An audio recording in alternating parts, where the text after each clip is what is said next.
بسم الله الرحمن الرحيم الحمد لله رب العالمين إن الحمد لله تعالى نحمده ونستعينه ونستغفره ونعوذ بالله من شرور أنفسنا ومن سيئات أعمالنا من يهده الله فلا مضل له ومن يضلل فلا هادي له أشهد أن لا إله إلا الله وحده صدق وعده ونصر عبده وحزم الأحزاب وحده لا شيء قبله ولا شيء بعده وأشهد أن محمدا عبده ورسوله بلغ رسالة وأدى الأمانة ونصح الأمة وجاهد في الله حق جهاده حتى أتاه اليقين أرسله الله تبارك وتعالى بشيرا ونذيرا وداعيا إلى الله بإذنه وسراجا منيرا من يطع الله ورسوله فقد رشد ومن يعص الله ورسوله فلا يضر الله شيئا ولا يضر إلا نفسه أما بعد السلام عليكم ورحمة الله وبركاته.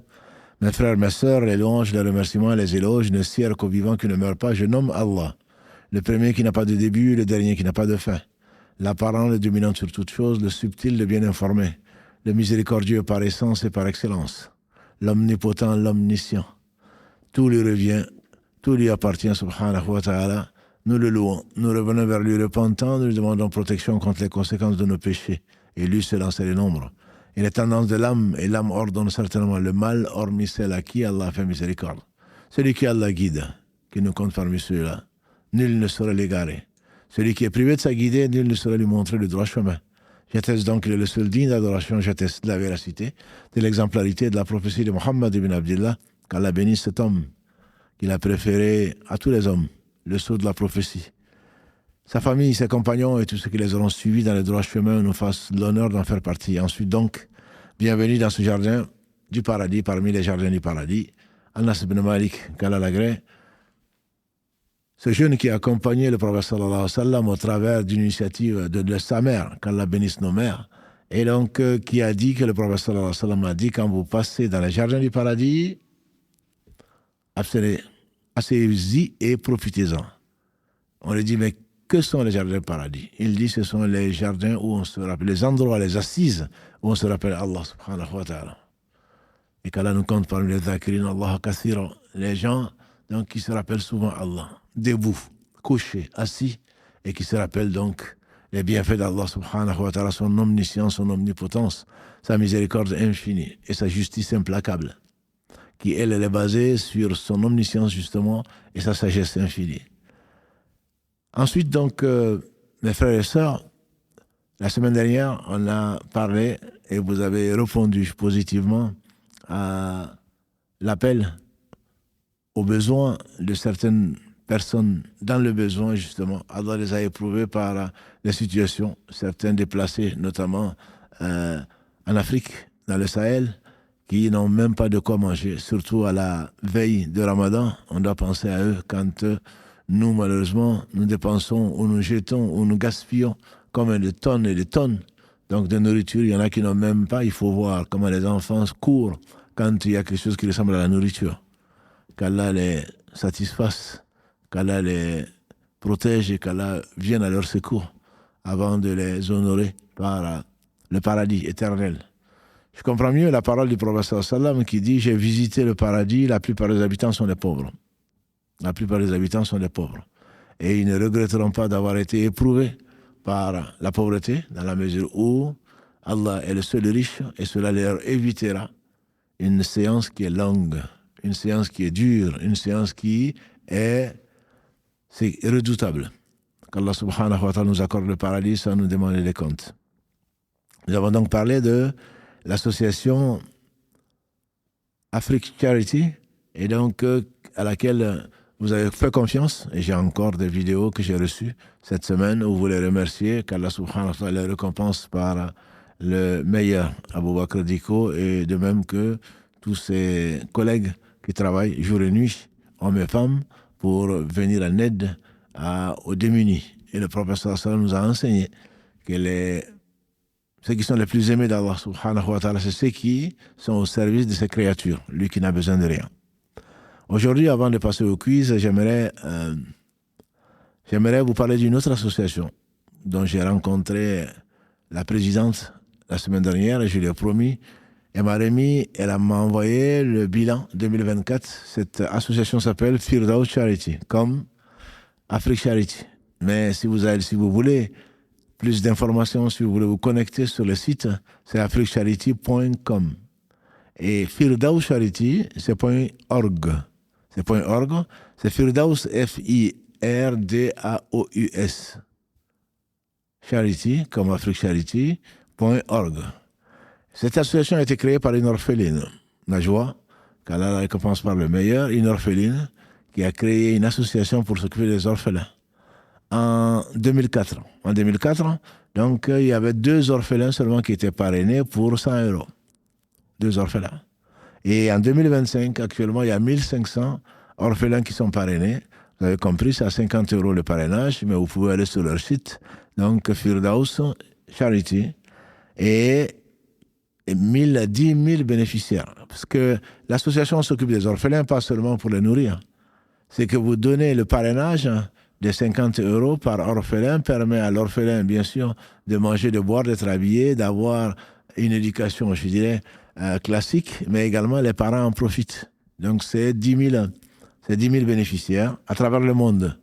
Donc ce n'est pas seulement la France y est, Liban, Yémen pour les personnes donc, qui sont déplacées, en Afrique, le Niger, le Sénégal, ailleurs, l'Albanie et le Kosovo. Donc, Firdaus Charity s'occupe donc à des équipes dans tous ces pays-là. Le parrainage, donc, fait par Firdaus Charity concerne également des micro-projets pour donner l'autonomie aux familles plutôt que toujours de dépendre donc, des gens.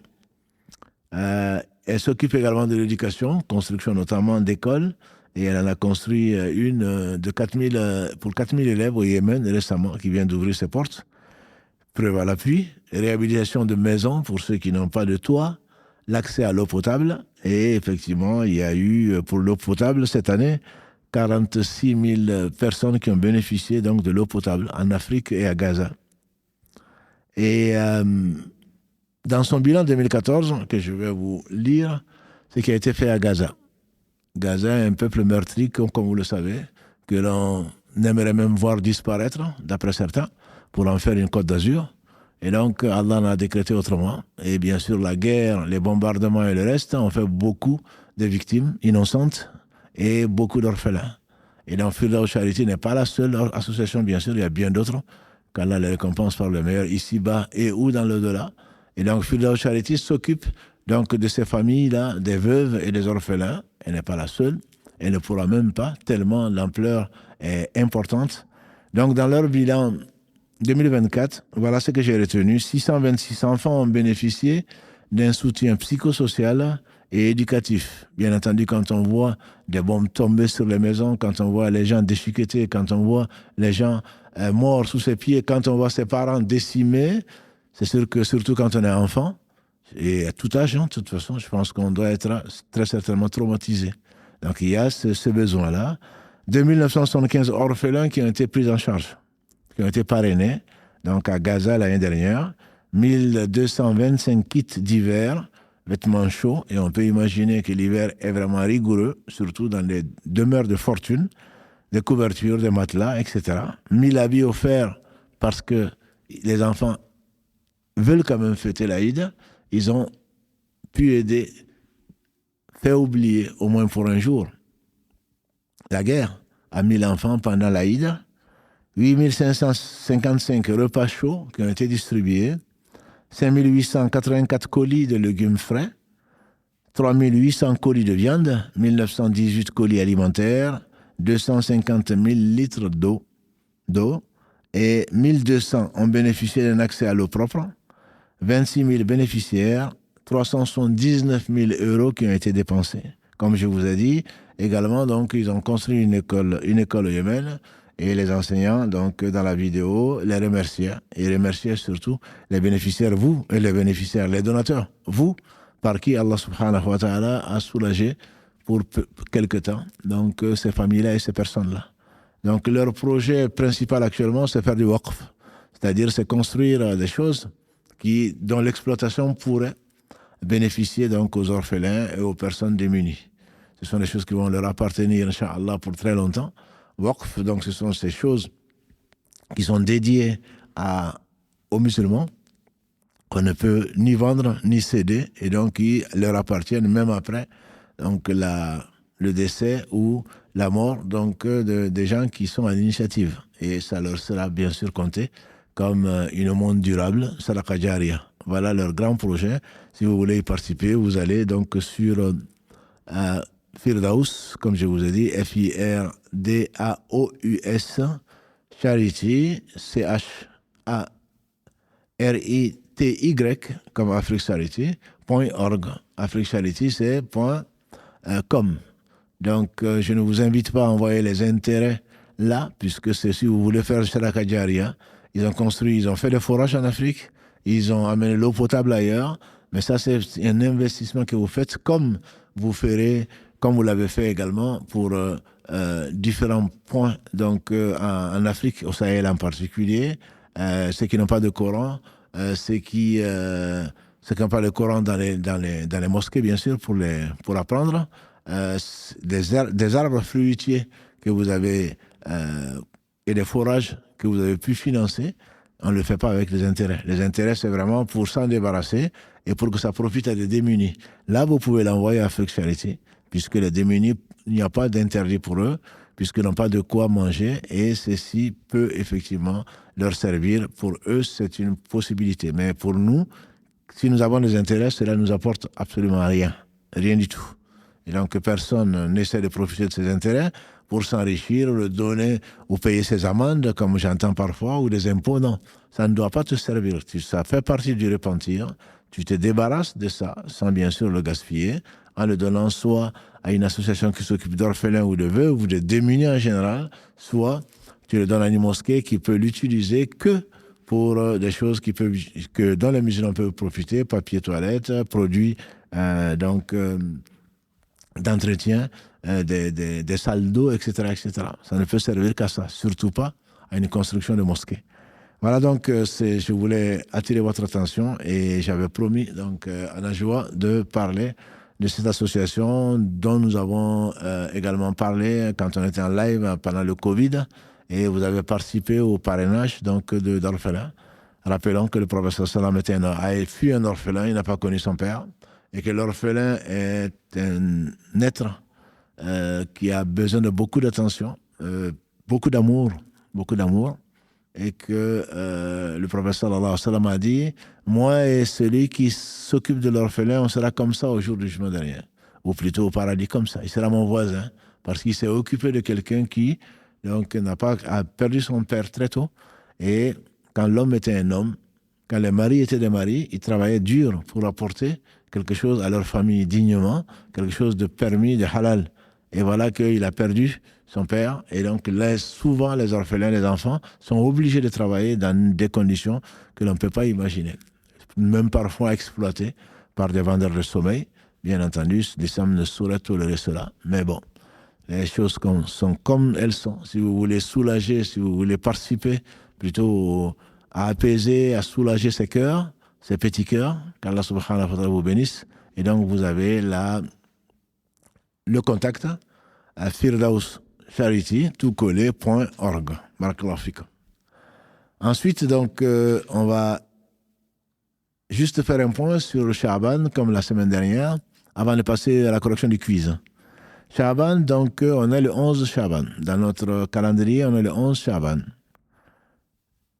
Les 13, 14, 15 du mois, vous les jeûnez souvent, qu'on appelle les jours blancs. Le professeur sallam les jeûnait et il a également conseillé de les jeûner. Donc on peut jeûner. Vous qui faites d'habitude 13, 14, 15, vous pouvez jeûner, il n'y a aucun souci. Arrivé au 15, on verra ce qu'il faut faire, on vous en a déjà parlé. Mais donc ce sera mercredi, jeudi et vendredi prochain. Après-demain déjà, mercredi, jeudi et vendredi, donc 13, 14, 15 du mois de Sha'ban. Le prophète, alayhi salatu wassalam, il a dit: celui qui n'a pas l'habitude de jeûner, qui s'arrête à la moitié Sha'ban. Celui qui n'a pas l'habitude de jeûner, comme le jeûne de Daoud, alayhi salam.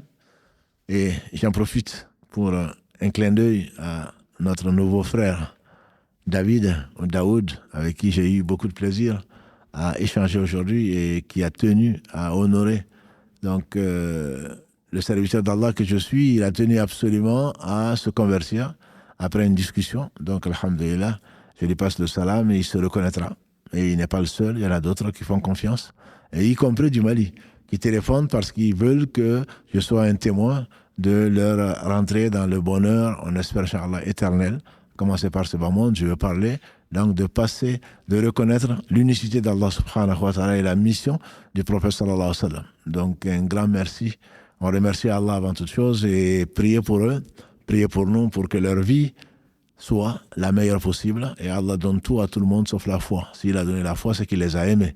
Donc je suis honoré de voir, de fréquenter, de rencontrer des gens qu'Allah a aimés, qu'Allah nous aime et nous fasse aimer les gens qu'il a aimés puisqu'il les a aimés, et qu'il nous fasse également aimer les œuvres qui concourent à son amour, subhanahu wa ta'ala.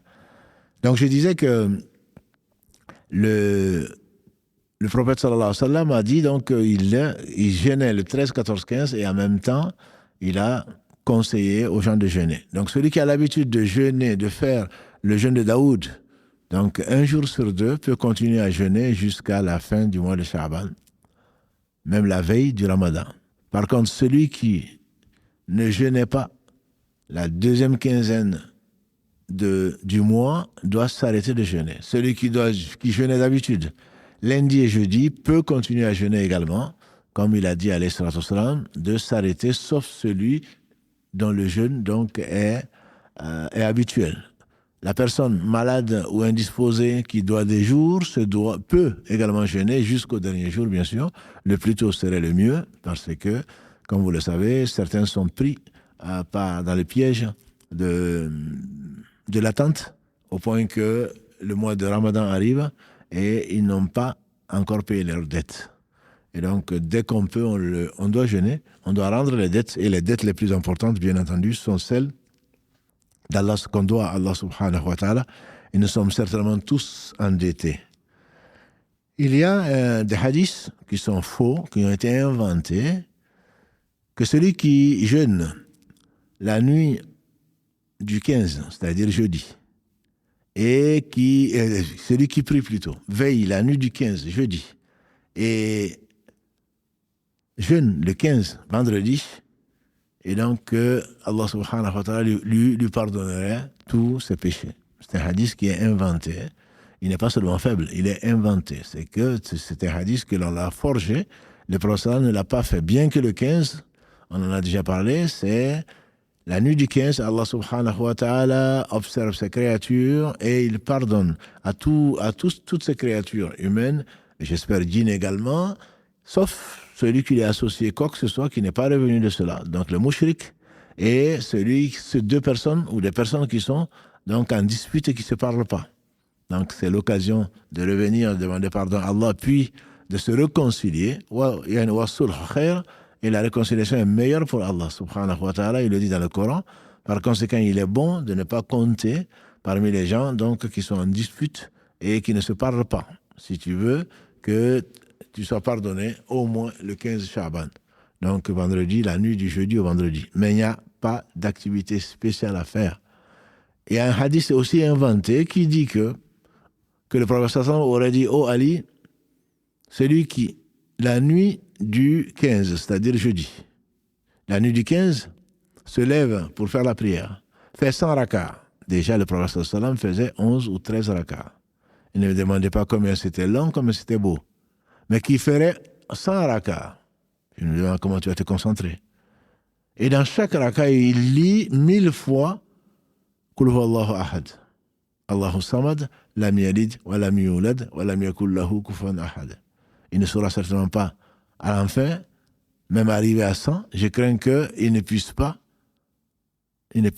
continuer parce qu'il n'a pas de concentration. On a de la prière que là où on est concentré. 1000 fois Qul huwallahu ahad dans 100 rakats. Ce qui fait quoi? 100 000 fois Qul huwallahu ahad, que tout ce qu'on demande à Allah, Allah va lui donner. Ce sont des hadiths qui sont inventés, et le prophète sallam qui n'a été envoyé que comme miséricorde pour les univers, verset 107 de la sourate 21, le prophète n'a pas pu dire ça. C'est un hadith qui est inventé. Quand il parle de rappel et Allah, subhanahu wa ta'ala, est celui qui est digne de rappel, souvent il s'arrête à 100 comme chiffre. Que ce soit subhanallah wa bihamdihi, subhanallah, alhamdulillah, la ilaha illallah. Rarement tu vas trouver un chiffre de plus que 10, plus que 100. Quand c'est plus que 100, souvent, tu peux soupçonner l'authenticité du hadith. Parce que la religion est venue pour les petits et les grands, les malades comme les sains d'esprit, comme les personnes qui sont saines de corps. C'est pour les hommes, pour les femmes, pour tout le monde. Donc, Allah a facilité son adoration et tout ce qui, comme l'a dit le prophète sallallahu alayhi wa sallam, il n'y a personne qui met au défi la religion, qui durcit la pratique de la religion sans que la religion ne le casse. Sans que la religion ne le casse. Et donc, ne te mets pas à essayer de faire plus que l'homme peut supporter. Ce que Allah aime le plus, a dit le prophète sallallahu alayhi wa sallam, c'est ce qui dure, même si c'est peu. C'est ce qui dure, même si c'est peu. Par conséquent, on se doit de faire régulièrement, celui qui peut, les 12 raka'at de rawatib, 2 avant le fajr, 4 avant le dohr, après l'entrée de l'heure, bien sûr, 2 après le dohr, 2 après le maghrib et 2 après l'isha. Celui qui le fait régulièrement et son entrée au paradis est assurée. Donc, si tu peux le faire, fais-le. Les 2 raka'at de la salat duha, que 2 ou plus, mais 2 raka'at de la salat duha, Allah subhanahu wa ta'ala a voulu que ça suffise pour compenser ce que doivent les 360 articulations du fils d'Adam dans la journée. Et c'est récompensé comme une umrah acceptée. Donc, fils d'Adam, fille d'Adam, ne te charge pas plus que tu ne peux supporter. Et Allah est miséricordieux. Donc, tout ça, ce sont des rappels qu'Allah subhanahu wa ta'ala nous fasse profiter, qu'on ne se prenne pas pour ce que l'on n'est pas. Le prophète sallam a dit à celui qui dit que lui ne dormira pas de la nuit, toute la nuit, il veillera. À celui qui a dit qu'il jeûnera tous les jours. Et l'autre qui dit qu'il ne va pas se marier, il dit, je suis celui qui craint le plus Allah, celui qui... Je dors et je prie. Même Daoud, alayhi salam, il dormait la moitié de la nuit, il priait le tiers de la nuit, et il redormait le 6e de la nuit. Tu n'es pas meilleur que Daoud. Tu n'es pas meilleur que Muhammad sallallahu alayhi wa sallam. Donc ne t'impose pas ce que tu ne peux pas faire. Allah sait que tu ne peux pas faire et il ne te l'a pas imposé. Par conséquent, il faudrait que tu saches, mon frère, ma soeur, que Allah a été miséricordieux et que Allah l'est toujours et que ne te charge pas plus que ce qu'il t'a imposé. Et le peu chez lui, quand il le bénit, c'est ce qu'on appelle la baraka, devient beaucoup. Et il est le seul, subhanahu wa ta'ala, dont on doit chercher l'agrément. Et pas l'agrément de son nafs, de son âme, que l'on fasse pour que les gens disent que nous sommes ceci et cela, tu n'en es pas capable. Et Allah est miséricordieux, subhanahu wa ta'ala. Donc, on va passer maintenant au quiz avec un peu de retard. Vous avez été très certainement contents de vos notes, mais comme on dit, ce n'est pas les notes qui sont les plus importantes. Vous avez participé, le quiz, on l'a voulu facile. Hein, et alhamdulillah, Allah l'a facilité. Et vous avez été, ou vous êtes, à cette heure-ci, 1591 personnes qui ont participé. C'est peut-être un record. Et la moyenne est de 14. 14 sur 20, félicitations. C'est peut-être la moyenne la plus élevée ou l'une des moyennes les plus élevées. Néanmoins, il y a quand même 4 questions où vous n'avez pas eu la moyenne. 4 questions où vous n'avez pas eu la moyenne. Les questions étaient faciles, alhamdulillah. La première question, c'est l'annonce du début du mois de Ramadan est déterminée par quoi? L'annonce est-elle déterminée par la vision du mois de Ramadan est déterminé par le témoignage d'un musulman honorable de la communauté, le témoignage d'au moins 2 honorable de la communauté, le calcul astronomique. Et le calcul astronomique, alhamdulillah, utilisé par beaucoup pensant qu'ils sont modernes. Là, l'écrasante majorité des savants anciens et nouveaux dit, le prophète a dit, nous sommes un peuple qui ne calcule pas. On jeûne au vu de la lune, on rend au vu de la lune, le croissant lunaire. Et si le croissant lunaire n'apparaît pas, donc on a le mois à 29 jours, a-t-il dit. Il a fait ça, 10 et ça. 29 jours. Si au bout du 29e jour, on ne voit pas le croissant, alors on complète Sha'ban ou Ramadan à 30. Voilà la méthode.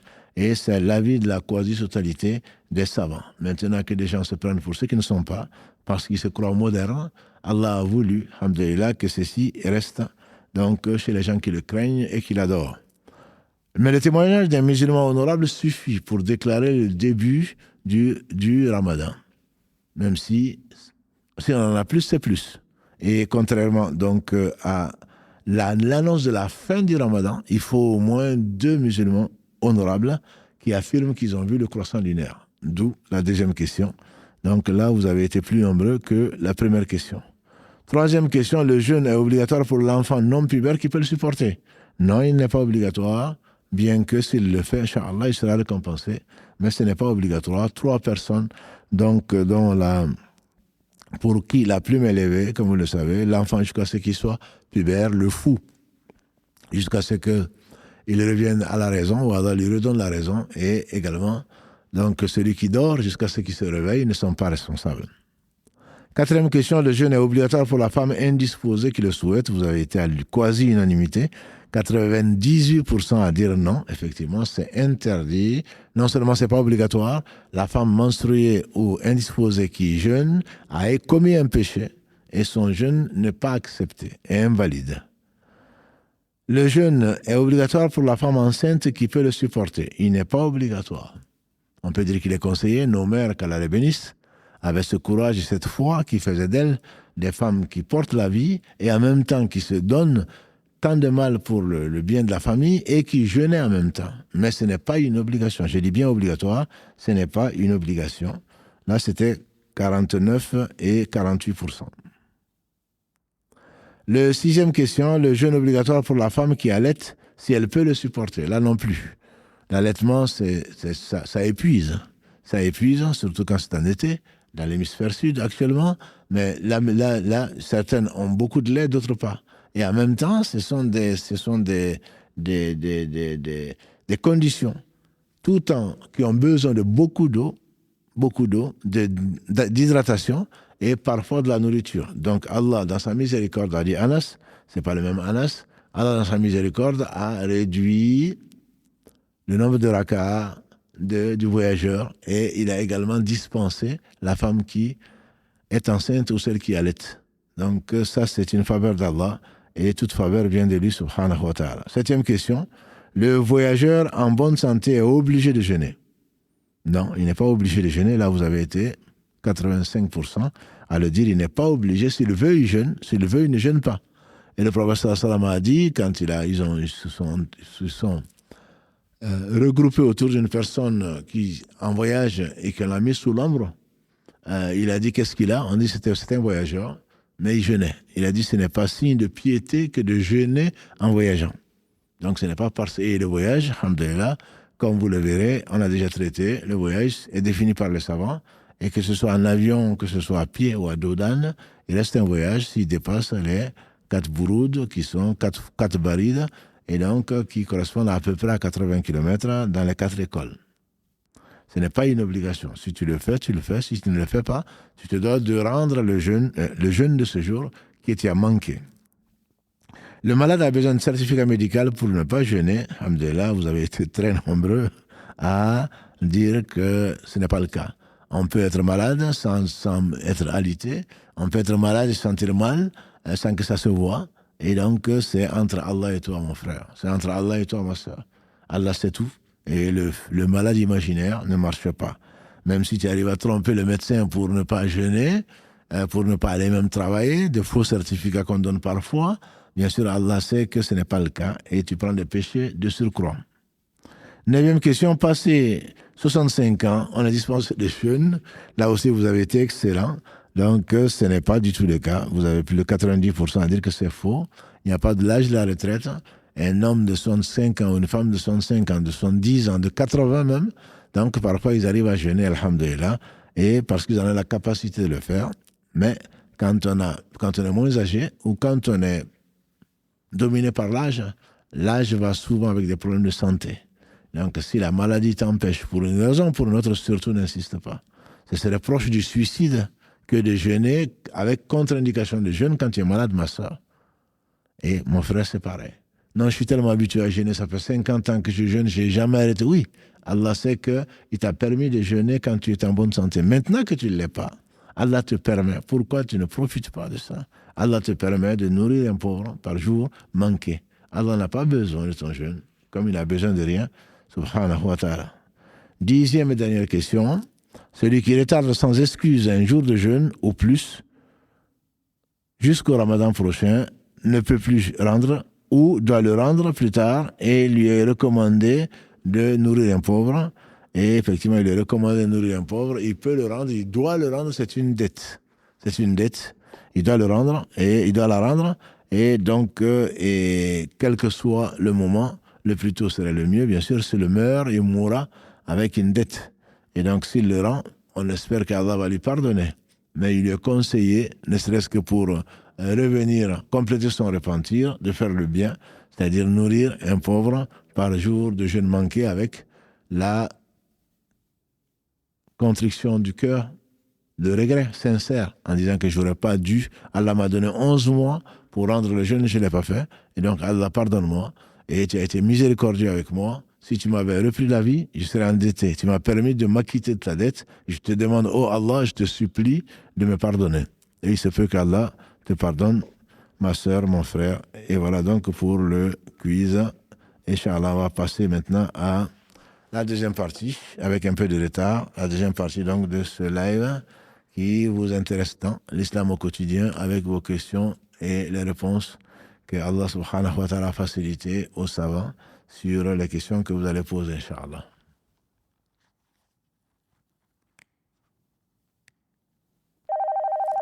Salam alaikum.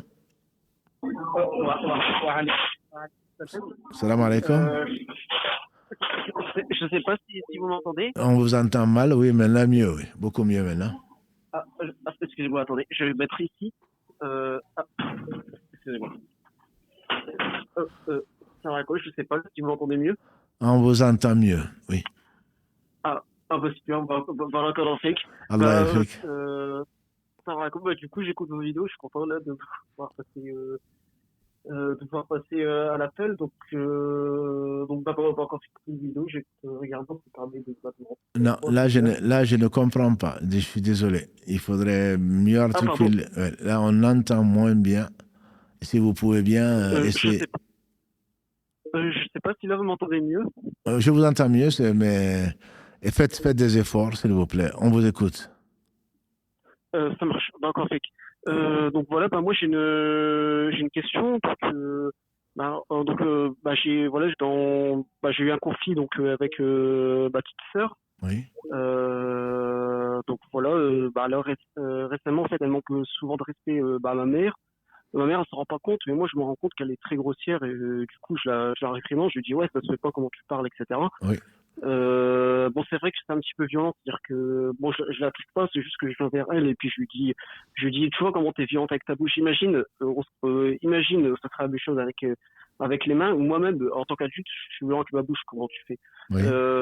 Et là récemment ce qui s'est passé c'est que comment dire ça, c'est qu'elle était à hurler dans le couloir, donc moi je lui dis non, parle calmement, quand tu parles quelque chose faut parler calmement. C'est permis de dire un gros mot, une grosse insulte. Bon, je me suis énervé, je me suis approché violemment d'elle. Bon, je l'ai pas touché. Mes frères et sœurs, ils m'ont dit, ah, Lokman, calme-toi. Du coup, je me suis calmé. Oui. Et à ce moment-là, c'est permis de me mettre un coup de poing sur ma tête. Donc, j'ai eu un hématome. Oui. Donc, à ce moment-là, donc moi, je me suis calmé. Je suis allé voir mes parents. Je lui ai dit, voilà, c'est inadmissible que telle situation se passe. Oui. Normalement, on ne devrait pas faire ça. Bon, mes parents ils m'ont dit c'est toi qu'il fallait pas aller la voir, mais en fait je me suis énervé parce que c'est des situations où elle continue à manquer de respect. Même mon père à la fois il se plaignait qu'elle lui a dit ouais toi t'es pas mon père, etc. Alors que mon père il paye tout à la maison, il la prend en charge, voilà tout ce qu'il faut, c'est juste que parfois elle s'énerve, elle est frustrée, puis elle manque de respect. Là récemment on m'envoie un message, elle dit ouais je te dis plus salam, je te parle plus. Donc moi ce qui me fait énormément de mal parce que c'est elle qui m'a encore là j'ai encore une douleur au niveau du crâne du fait qu'elle m'a mis un coup. Oui. Ça me fait du mal. Le truc c'est que je dis à ma mère que voilà normalement on doit pas cette situation-là doit pas exister. Si elle veut couper les liens avec moi, il faut que toi de ton côté tu lui parles pas pour lui montrer que ce qu'elle fait c'est grave. Mais j'ai l'impression en fait qu'ils prennent pas au sérieux les choses. Parce que moi après je fais ça, c'est pas pour moi personnellement, c'est pour elle plus tard. Parce que plus tard quand on va avoir des enfants, etc., je voudrais pas qu'elle se comporte comme ça, sinon ce sera catastrophique pour elle. Oui. Donc voilà. Donc ta question, Lokman, c'est quoi? Donc du coup, en fait, la question, c'est, je sais pas euh, qu'est-ce que dans cette situation-là, qu'est-ce que je pourrais faire pour arranger les choses, parce que moi, je vois pas qu'est-ce que je pourrais faire. J'avais pensé à accuser mes parents, en parler de mes parents, leur dire voilà qu'il faut pas la laisser agir, il faut un petit peu boycotter ce qu'elle fait, Ouais. parce que sinon on va considérer que c'est normal, alors que c'est pas du tout normal ce type de situation-là. Oui, mais certainement, Euh, Lokman, ce que tu décris est une situation effectivement d'irrespect, d'immaturité, et c'est quelque chose qui est très grave dans l'islam, le manque de respect des parents. Et on ne doit même pas leur amener des soucis, encore moins leur causer des soucis. On doit même cacher son malheur parce qu'on sait qu'une mère, quand tu vois son enfant qui n'est pas bien, forcément, ça déteint sur elle. Donc tout ça, ça fait partie des choses qui sont extrêmement importantes dans l'islam. Et c'est deux choses qui sont liées, la satisfaction du Seigneur par rapport à donc, le comportement des parents, la satisfaction des parents. Donc le principe, oui, tu as raison sur le principe, mais là où tu as complètement tort, c'est effectivement de t'énerver, de parler. Il faut quand la violence rentre dans des rapports, c'est que c'est un échec du dialogue. Donc il faudrait pas. Il faudrait pas. Je peux comprendre que tu sois écœuré par une situation. C'est pour son bien que tu le fais, mais ce n'est pas en agissant comme ça. Il faudrait vraiment éviter. Tu lui expliques. Si elle le comprend, elle le comprend. Si elle ne le comprend pas, le professeur Sam nous a enseigné, celui qui voit un fait blâmable et qu'elle fait blâmable, il est vraiment blâmable, qu'il le change de sa main. C'est bon, tu ne peux pas la frapper, ni quoi que ce soit. Que les gens parlent la langue, s'il ne peut pas. Donc la langue, tu l'as utilisée, mais utilisée de la meilleure façon. Elle n'a pas manqué de respect à ses parents et encore moins t'assommer, ou en tout cas t'asséner un coup. Bon, ça, elle risque de le payer malheureusement, mais tu dois même avoir pitié d'elle. Par contre, tu as fait ce que tu as fait, tu le dis aux parents qui sont les premiers responsables, et c'est à eux de prendre de façon sage une décision qui pourrait la sermonner, et si elle n'arrête pas, à ce moment, de prendre une décision sage qui pourrait, pas te venger bien sûr, qui pourrait participer à son éducation. Et ça, je pense que tu ne peux pas demander plus, tu as fait ce que tu as fait, et tu as fait comme tu as pu, mais avec des erreurs vraiment de comportement. Donc, tu as ta part de responsabilité pour laquelle tu dois, j'espère, que tu n'as pas énervé tes parents et même en voulant les défendre, parce que ce sont les parents que tu défends, et c'est de l'éducation de ta sœur qui en dépendait. Ton intention est bonne, mais comme les gens, avec la bonne intention, ont fait du mal. Donc, je te conseille de ne plus jamais le refaire, d'en discuter calmement avec tes parents. Si tu vois que le pont est coupé avec elle, il faut passer par d'autres frères ou tes parents pour essayer de la raisonner si c'est possible. Sinon, le perdant, c'est vraiment elle. Mais toi, en voulant faire du bien, ne prends pas les péchés. Voilà ce que je peux te conseiller. D'accord, d'accord. Quand on fait qu'après, c'est vrai que parfois, même mes parents, ils me disent, Locoman, parfois, tu peux être, effectivement, parfois, je peux avoir des réactions un petit peu impulsives, et du fait que, par exemple, quand une personne à chaque fois va manquer de respect, en fait, à un moment donné, je vais arriver à un tel point où j'en avoir marre, et puis je Le, vais aller vers la personne, et puis je vais dire de manière violente, ouais, tu vas arrêter de manquer. tu sais Mais que tu... jamais je vais frapper, jamais. Non, mais Ouais. Lokman, tu portes un très joli prénom. C'est Lokman. Lokman, on l'appelle Lokman le sage. Voilà. Et là, ton attitude n'a pas du tout été sage. Voilà. Donc, Exactement. voilà, quand on C'est est vrai. Lokman, ça rappelle à tout le monde la sagesse. Et donc, Ouais. essaye de refréner tes passions et essaye d'intervenir de façon plus sage, Inch'Allah. On prie Allah subhanahu wa ta'ala de te donner la sagesse et qu'il te pardonne tes erreurs et qu'il te récompense pour la bonne intention que tu avais. Qu'on fait que, cher, merci beaucoup, en tout cas, pour prendre le temps de m'écouter, de me répondre. Barakallahu fik, Luqman. Assalamu alaikum, Luqman. Wa alaykoum salam, Allah yahfazek. Barakallahu fik. Une question, donc, là, on va reprendre, Inch'Allah, Karim, on va reprendre quelques questions de la semaine dernière, donc, qui ont été posées. On s'excuse de n'avoir pas pu répondre à toutes ces questions. Donc, dans le cadre du rattrapage de ces jours de Ramadan, puisqu'on est à 20 jours du Ramadan, même pas, l'année passée, il me restait à rattraper un jour, un dernier jour, que j'ai fait un samedi. Faut-il que je prévoie de refaire un jour? Non. Tu n'aurais pas dû faire le samedi tout seul.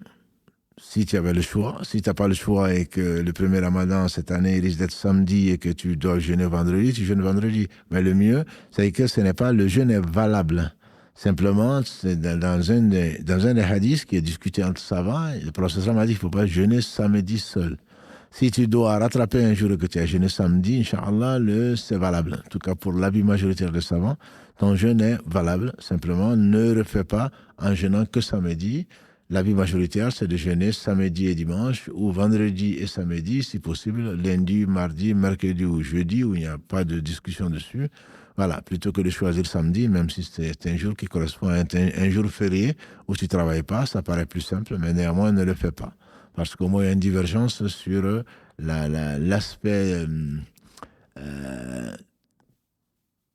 l'aspect désapprouvé, donc reprouvé plutôt, de ce jeûne. Donc ne le fais pas samedi seul, et même si tu peux éviter de jeûner carrément samedi, ce serait mieux. Mais ton jeûne est valable, tu n'as pas besoin, ma sœur, de refaire donc, ce jour-là qui est valable, Inch'Allah.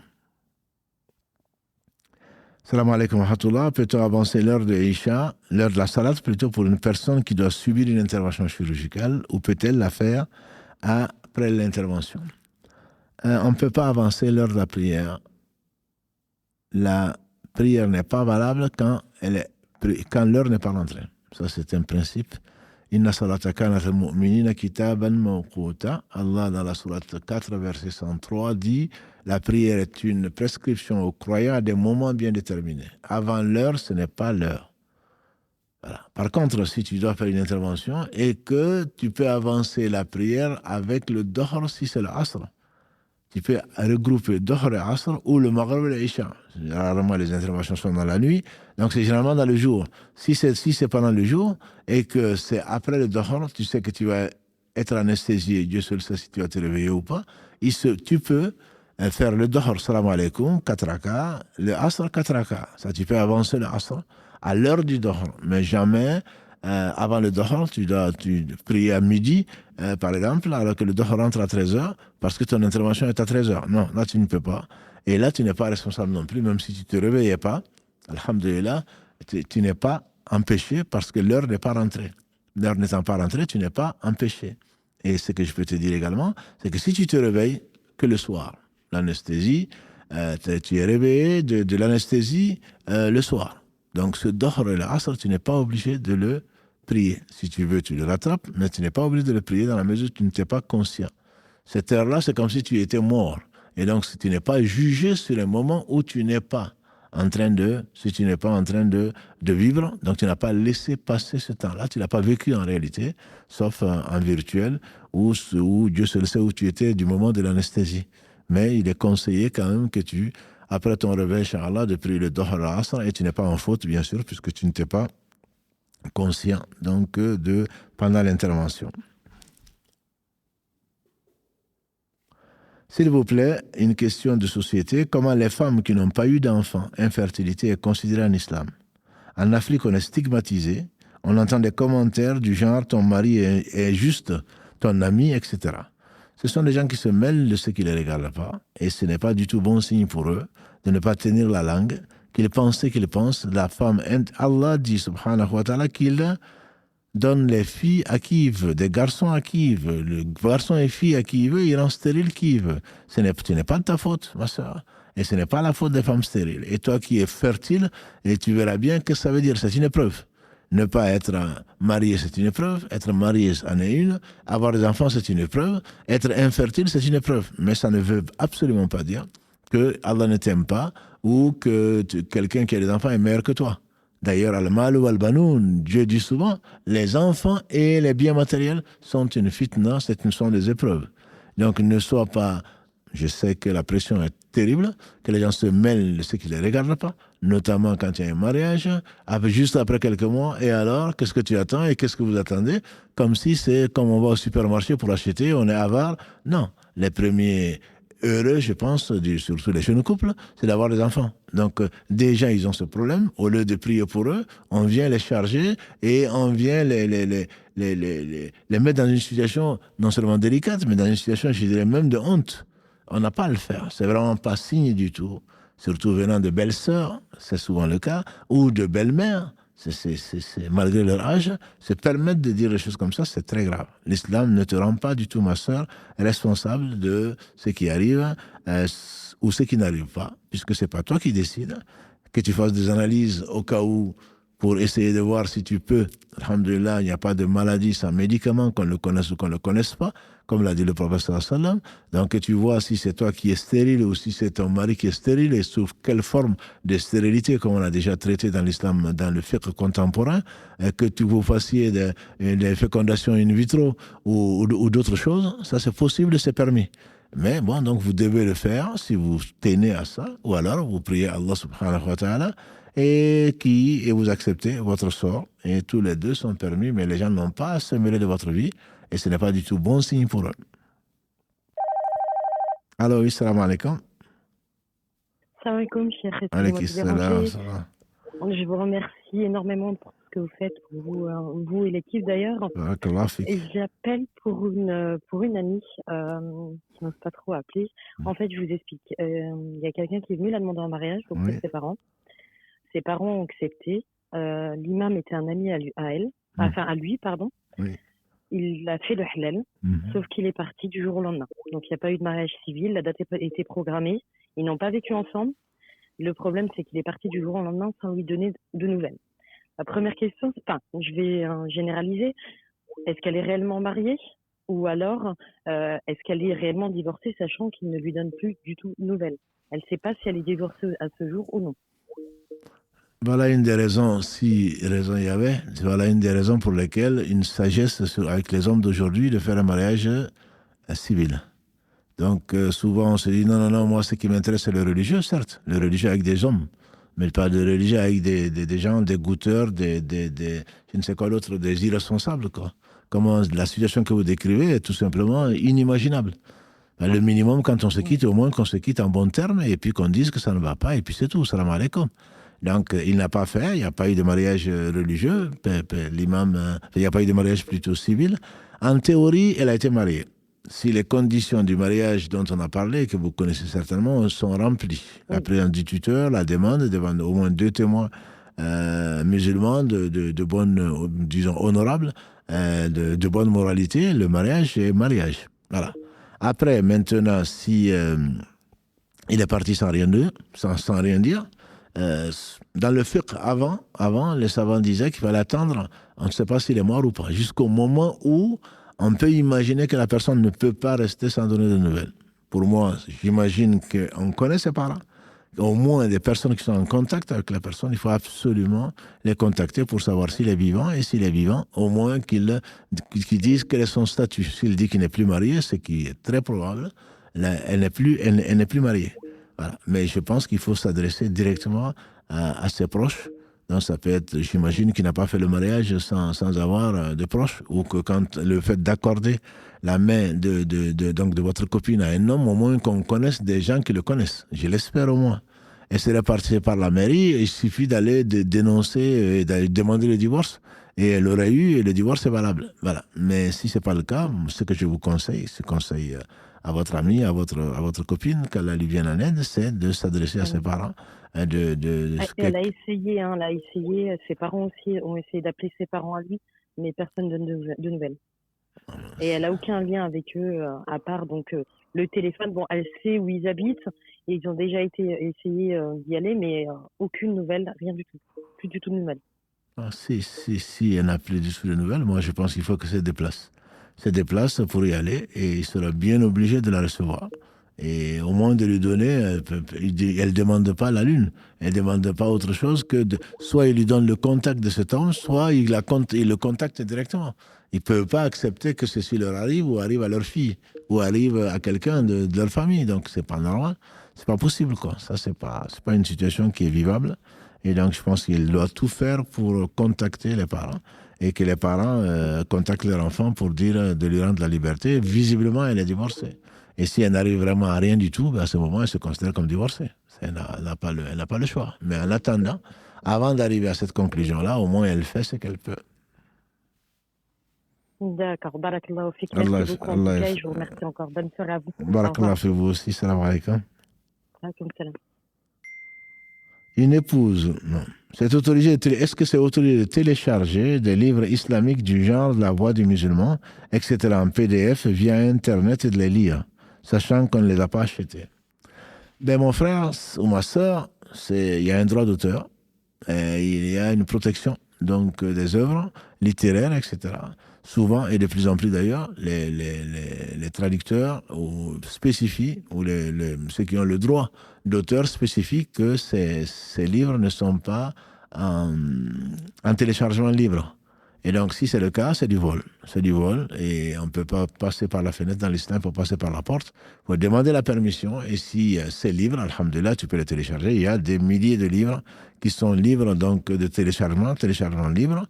Plutôt plutôt que de chercher à apprendre sur l'islam en volant. Tu ne peux voler que parce que tu n'as pas le choix. Et là, tu as vraiment le choix. Et je vous dis, il y a les librairies virtuelles, ce n'est pas ce qui manque. Et on n'a pas le droit de télécharger, surtout quand c'est spécifié que c'est interdit et qu'il y a des droits d'auteur qui s'exercent. C'est du vol. C'est tout simplement du vol. N'attends pas une bénédiction quelconque en volant. Donc, et en volant, non, mais tout le monde, on a le droit à l'instruction. Oui, pourquoi tu n'écris pas, toi? Pourquoi tu n'apprends pas? Non. Tu ne fais aucun effort, sinon les gens font des efforts et tu ne les remercies même pas. Ça m'étonnerait que l'on pense même à prier pour eux. Et on va le télécharger parce qu'on n'a que des droits. Moi, j'ai le droit d'apprendre. Si tu as le droit d'apprendre, il faut aussi avoir le devoir d'être honnête et le devoir de respecter les droits des autres. Une épouse peut-elle divorcer de son mari parce que ce dernier ne s'inscrit pas dans son mariage, son temps, son argent et est fermé à la communication?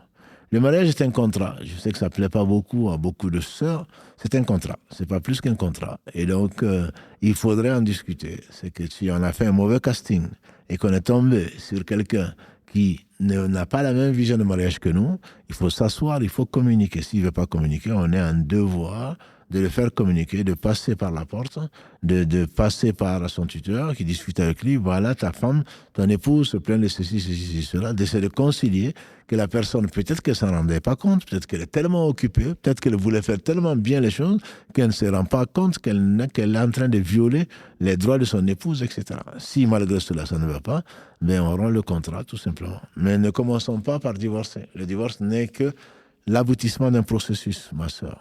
Ne pensons pas qu'au divorce. Je reçois tellement de messages. Est-ce qu'on a le droit de divorcer? Est-ce qu'on a le droit de divorcer? Non, bien sûr qu'on a le droit de divorcer. Si Allah permet de divorcer, c'est qu'il a donné le droit de divorcer. Simplement, avant d'y arriver là, comme je vous le dis souvent, il y a le verset 34 de la sourate 4, Allah donne un certain nombre donc, de recommandations. Il faut passer par là. La réconciliation est meilleure. Nous ne sommes pas parfaits. Les femmes ne sont pas parfaites, les hommes non plus. Les époux ne sont pas parfaits, les épouses non plus. Donc, les parents sont là, les amis sont là pour essayer de réconcilier. C'est bien mieux de réconcilier.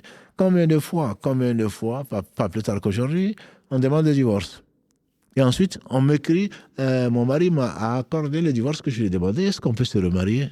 Non, mais c'est pas un jeu, ma soeur, c'est pas un jeu. Au lieu de chercher à réconcilier, tu cherches à divorcer. Le mari qui en a eu marre ou qui n'a pas de solution à te proposer, te dit, ben, si tu veux le divorce, on divorce. Donc, tu es divorcé. Et puis, finalement, quelques minutes après, ou quelques heures après, ah non, mais je regrette. Est-ce qu'on peut se marier? C'est pas un jeu. Al-talaq marratayn. Allah dit dans la sourate Al-Baqarah, verset 229, si ma mémoire est bonne, le divorce, c'est 2 fois. La 3e fois, c'est définitif. C'est pas un jeu, ma soeur. C'est pas un jeu. Et donc, est-ce qu'on a le droit de divorcer? Bien sûr qu'on a le droit de divorcer. On a le droit de divorcer. Simplement, il faut assumer après. Le divorce vient quand il n'y a pas d'autre solution. Quand c'est la dernière solution, ben on l'exerce, on a ce droit-là. Mais ce n'est pas un jeu. Ce n'est pas un jeu qu'Allah subhanahu wa ta'ala nous enseigne et nous donne la patience et également ce qui nous permettra, Inch'Allah, de nous rapprocher de lui. Et aujourd'hui, il y a de moins en moins de patience. On a énormément de taux de divorce et qu'Allah bénisse nos parents qui ont patienté et qui ne l'ont pas regretté. Allô, salam alaikum. Wa alaykoum salam wa rahmatullahi wa barakatuh. Vous allez bien, chef? Alhamdulillah, barakallahu fik. Je vous écoute. J'ai une question par rapport à mon frère qui souhaite se marier avec une fille. Excusez-moi, j'entends pas très bien. Votre question, c'est par rapport à qui? c'est par rapport à mon frère. Ah, à votre frère, oui. Oui, qui souhaite se marier avec une fille qui n'est pas de la même ethnie que nous. Oui. Sauf que mon père, il s'oppose catégoriquement. Oui. Même si on a fait des recherches, on a posé des questions aux voisins qui nous disent que c'est une très bonne fille, elle est très respectueuse. Oui. Et on a attendu que du positif d'elle, sauf que mon frère ne veut que elle, et elle aussi, elle refuse des prétendants, car elle n'attend que lui. Oui. Et ma question est de savoir, est-ce que mon frère, il a le droit en islam de l'épouser, même sans l'accord de notre père, quitte à laisser la maison familiale, pour éviter de tomber dans les interdits, au fait? C'est une bonne question. C'est une bonne question. C'est... Le père n'a pas le droit, premièrement, d'interdire. Il n'a pas le droit. Il est le père, bien sûr. Là, il abuse. Il abuse parce qu'il pousse quelque part des jeunes qui pour eux, c'est la femme idéale. Après, il revient certainement de son sentiment et vice-versa. Voilà, quand on est jeune, on est assez extrémiste, on pense qu'il n'y a pas le bonheur ailleurs, et sans cette personne, je ne vais pas être heureux, etc. Donc le père doit même s'il n'est pas d'accord, qu'il lui dise au moins, voilà l'inconvénient, moi je ne souhaite pas, etc. Mais qu'il lui laisse le choix. Ça déjà, je pense que le père n'a pas raison d'agir comme ça. Et deuxièmement, si votre frère, il peut se marier sans l'avis de son père. Simplement, je ne lui conseille pas. Je ne lui conseille pas parce que le jour où ça n'ira pas et parce que ça reste son père. Donc, je pense que ce que je conseille vraiment, c'est qu'il prie d'abord. Parce qu'on pense que c'est... On faisait à la mosquée hier soir, on a commencé un livre qui s'appelle l'Istikhara. Et l'Istikhara, justement, on fait confiance à Allah et quand on pense que c'est le bon choix, mais Allah sait, nous on ne sait pas. Allah peut, nous on ne peut pas. Donc ça, je pense que ne serait-ce que ça, Allah va bénir ce qu'il va demander. Il se peut que Allah dénoue donc cette affaire-là et que votre père finalement accepte. Mais c'est pas parce que la fille est bien et que lui il est bien que dans le mariage il y aura du bien. Voilà. Quand on est croyant, on sait que si Allah met un obstacle, surtout si c'est celui du père ou de la mère, c'est quelque chose de grave, c'est quelque chose d'important. Si on désobéit au père et à la mère pour suivre ses passions, il se peut qu'on en paye les conséquences. Voilà, donc moi je lui conseille honnêtement de prier d'abord, de faire l'istikhara, demander à Allah s'il y a du bien dedans. Et à ce moment-là, utiliser par exemple, utiliser une tante, utiliser un ami du père, un oncle, etc., pour essayer de convaincre le père et patienter en attendant. Honnêtement, je ne lui conseille pas d'aller à l'encontre de la décision de son père. Que si son père lui disait, tu ne te maries pas, ou comme ça arrive malheureusement, à vous les filles, le père peut dire, ou la mère peut dire, non, tu ne te maries pas. Non, là, il ne faut pas l'écouter, parce que sinon on va faire du haram. Mais s'il dit, tu ne t'épouses pas telle personne, mais je préfère telle autre, il faut patienter, il faut passer par la porte, essayer de le convaincre, même le corrompre si besoin en est, pour essayer d'arriver à ce qu'on pense être le bien. Voilà ce que je vous conseille de conseiller à votre frère, qu'il prie, qu'il patiente et qu'il passe par vos oncles, les grands frères de Ous ou le grand-père, ou je ne sais qui d'autre, qui patiente un peu plutôt. Il est passé par le grand-père, par exemple, oui. L'oncle à mon père. Oui. Sauf qu'avec lui, il dit que, au fait, lui, il a gâché le mariage d'une autre personne pour la même raison. Il ne peut pas accepter ça pour son fils. Donc, c'est la seule raison qu'il trouve à dire, en fait. Parce que un de ses frères voulait, on va dire, un de ses neveux voulait aussi épouser une autre fille qui n'est pas de la même ethnie que nous. Oui. Et là, c'est lui qui a été l'auteur en disant à son papa, pourquoi tu vas accepter cela? Et là, par hasard, Dieu a fait que son fils l'éprouve par la même chose. Ah, d'accord. Et là, il les refuse pour son fils parce qu'il a refusé pour son neveu. Oui, mais bon, ça, c'est plus de l'ego qu'autre chose. Exactement. Ah, et en plus de ça, il dit qu'il préfère avoir une mauvaise fille qui est de notre ethnie que d'avoir une bonne fille qui est de notre ethnie. Non, là, vraiment, c'est de l'injustice. Là, il n'a pas le droit de faire ça. Il n'a pas le droit de faire, mais ce n'est pas parce que le père est injuste que le fils doit être injuste. Moi, c'est surtout ça le problème. Je peux me mettre j'imagine sa place, sa douleur et l'amour qu'il peut éprouver, mais je crains qu'il regrette le fait de se venger sur son père. Il faut pas se venger si son père a été injuste. Allah dit dans la sourate 41, il est fa'abillati hi ahsan. Donc, il faut rendre le mal par le bien. Donc, quand on fait du mal, il faut rendre par le bien et certainement, il ne va pas regretter. Moi, je lui conseille en tout cas de prier, de passer par tous les moyens possibles légaux pour arriver à dissuader ou à faire changer son père d'avis, plutôt que de dire, bon, mais tu es mon père. Il ne change pas, parce qu'il est catégorique. Il dit jusqu'à sa mort, il va pas accepter. Ah, mais là, il peut. Si vraiment il s'entête dans l'injustice, il peut épouser la fille. Il peut épouser la fille comme il peut ne pas l'épouser non plus. Mais ça, c'est son choix. C'est sûr que là, il n'a pas... Il est déterminé à l'épouser, au fait. Moi aussi, je ne vais pas le voir dans le péché parce que je l'avais conseillé d'arrêter les... Parce qu'avant, ils sortaient ensemble. Après, j'ai dit que c'est interdit. Il faut passer par la porte. Absolument. Le papa, il ne va pas accepter. Il faut faire les choses bien. Absolument. Là, ils ont attendu 3 mois d'attente séparés l'un de l'autre. Et après ces 3 mois, c'est là qu'on a commencé les démarches. Et en commençant les démarches, il y a tout ça qui se passe. Et on va dire que je suis la seule à le soutenir au fait dans cette situation. Et je ne veux pas le voir retomber dans c'est sûr, le problème. Ouais, mais le problème, c'est qu'il ne faut pas non plus qu'il suive. Ce n'est pas parce que son père est injuste que lui, il va être injuste vis-à-vis de lui-même en désobéissant à Allah. C'est ça le problème. Parce qu'il n'a pas le droit, là, ne l'encouragez pas, il n'a pas le droit de vivre dans le haram, il n'a pas le droit. Ce n'est pas la seule fille. Et dire que c'est elle ou rien, là, il prend une position d'injuste aussi. Je pense qu'il ne doit pas non plus être soutenu dans cette position-là. Prions Allah subhanahu wa ta'ala de lui accorder le meilleur. Barakallahu fik. Allah yarfik. Mon époux partage nos projets et notre quotidien à sa famille dont le comportement laisse à désirer concernant les obligations religieuses. Avec problème psychiatrique, j'en souffre, quel conseil? Le conseil, c'est conseiller à votre époux. Ça, c'est l'un des problèmes que l'on rencontre souvent dans la communauté, c'est les hommes, surtout les femmes et les hommes maintenant, qui vont raconter les problèmes de famille dans leur famille. Ça, c'est quelque chose d'extrêmement... C'est quelque chose d'extrêmement grave et qui a des conséquences évidentes. Combien de fois, et ça, je l'ai vécu, j'ai reçu beaucoup de cas, combien de fois les gens... se fâche, bien sûr, c'est le couple. Hein. C'est le couple, ça peut arriver. Et comme le proverbe le dit, ceux qui sont restés le plus longtemps ensemble, c'est les dents et la langue. Mais il arrive aux dents de mordre la langue. Donc il n'y a qu'un an de différence entre même 6 mois, entre la langue et les dents. Et pourtant, ils ne s'entendent pas. Voilà, ils ne s'entendent pas. Il arrive que les dents mordent la langue. Donc c'est normal qu'ici, il n'y a pas de mouvement, il n'y a pas d'équilibre, il n'y a pas de vie. Donc c'est normal que l'on ait quelques divergences de point de vue. Et puis, ça s'arrange finalement. Mais entre-temps, on a été raconter ça à son père, à sa mère, à ses sœurs, à tout le monde, qui vont aller nous pousser au divorce.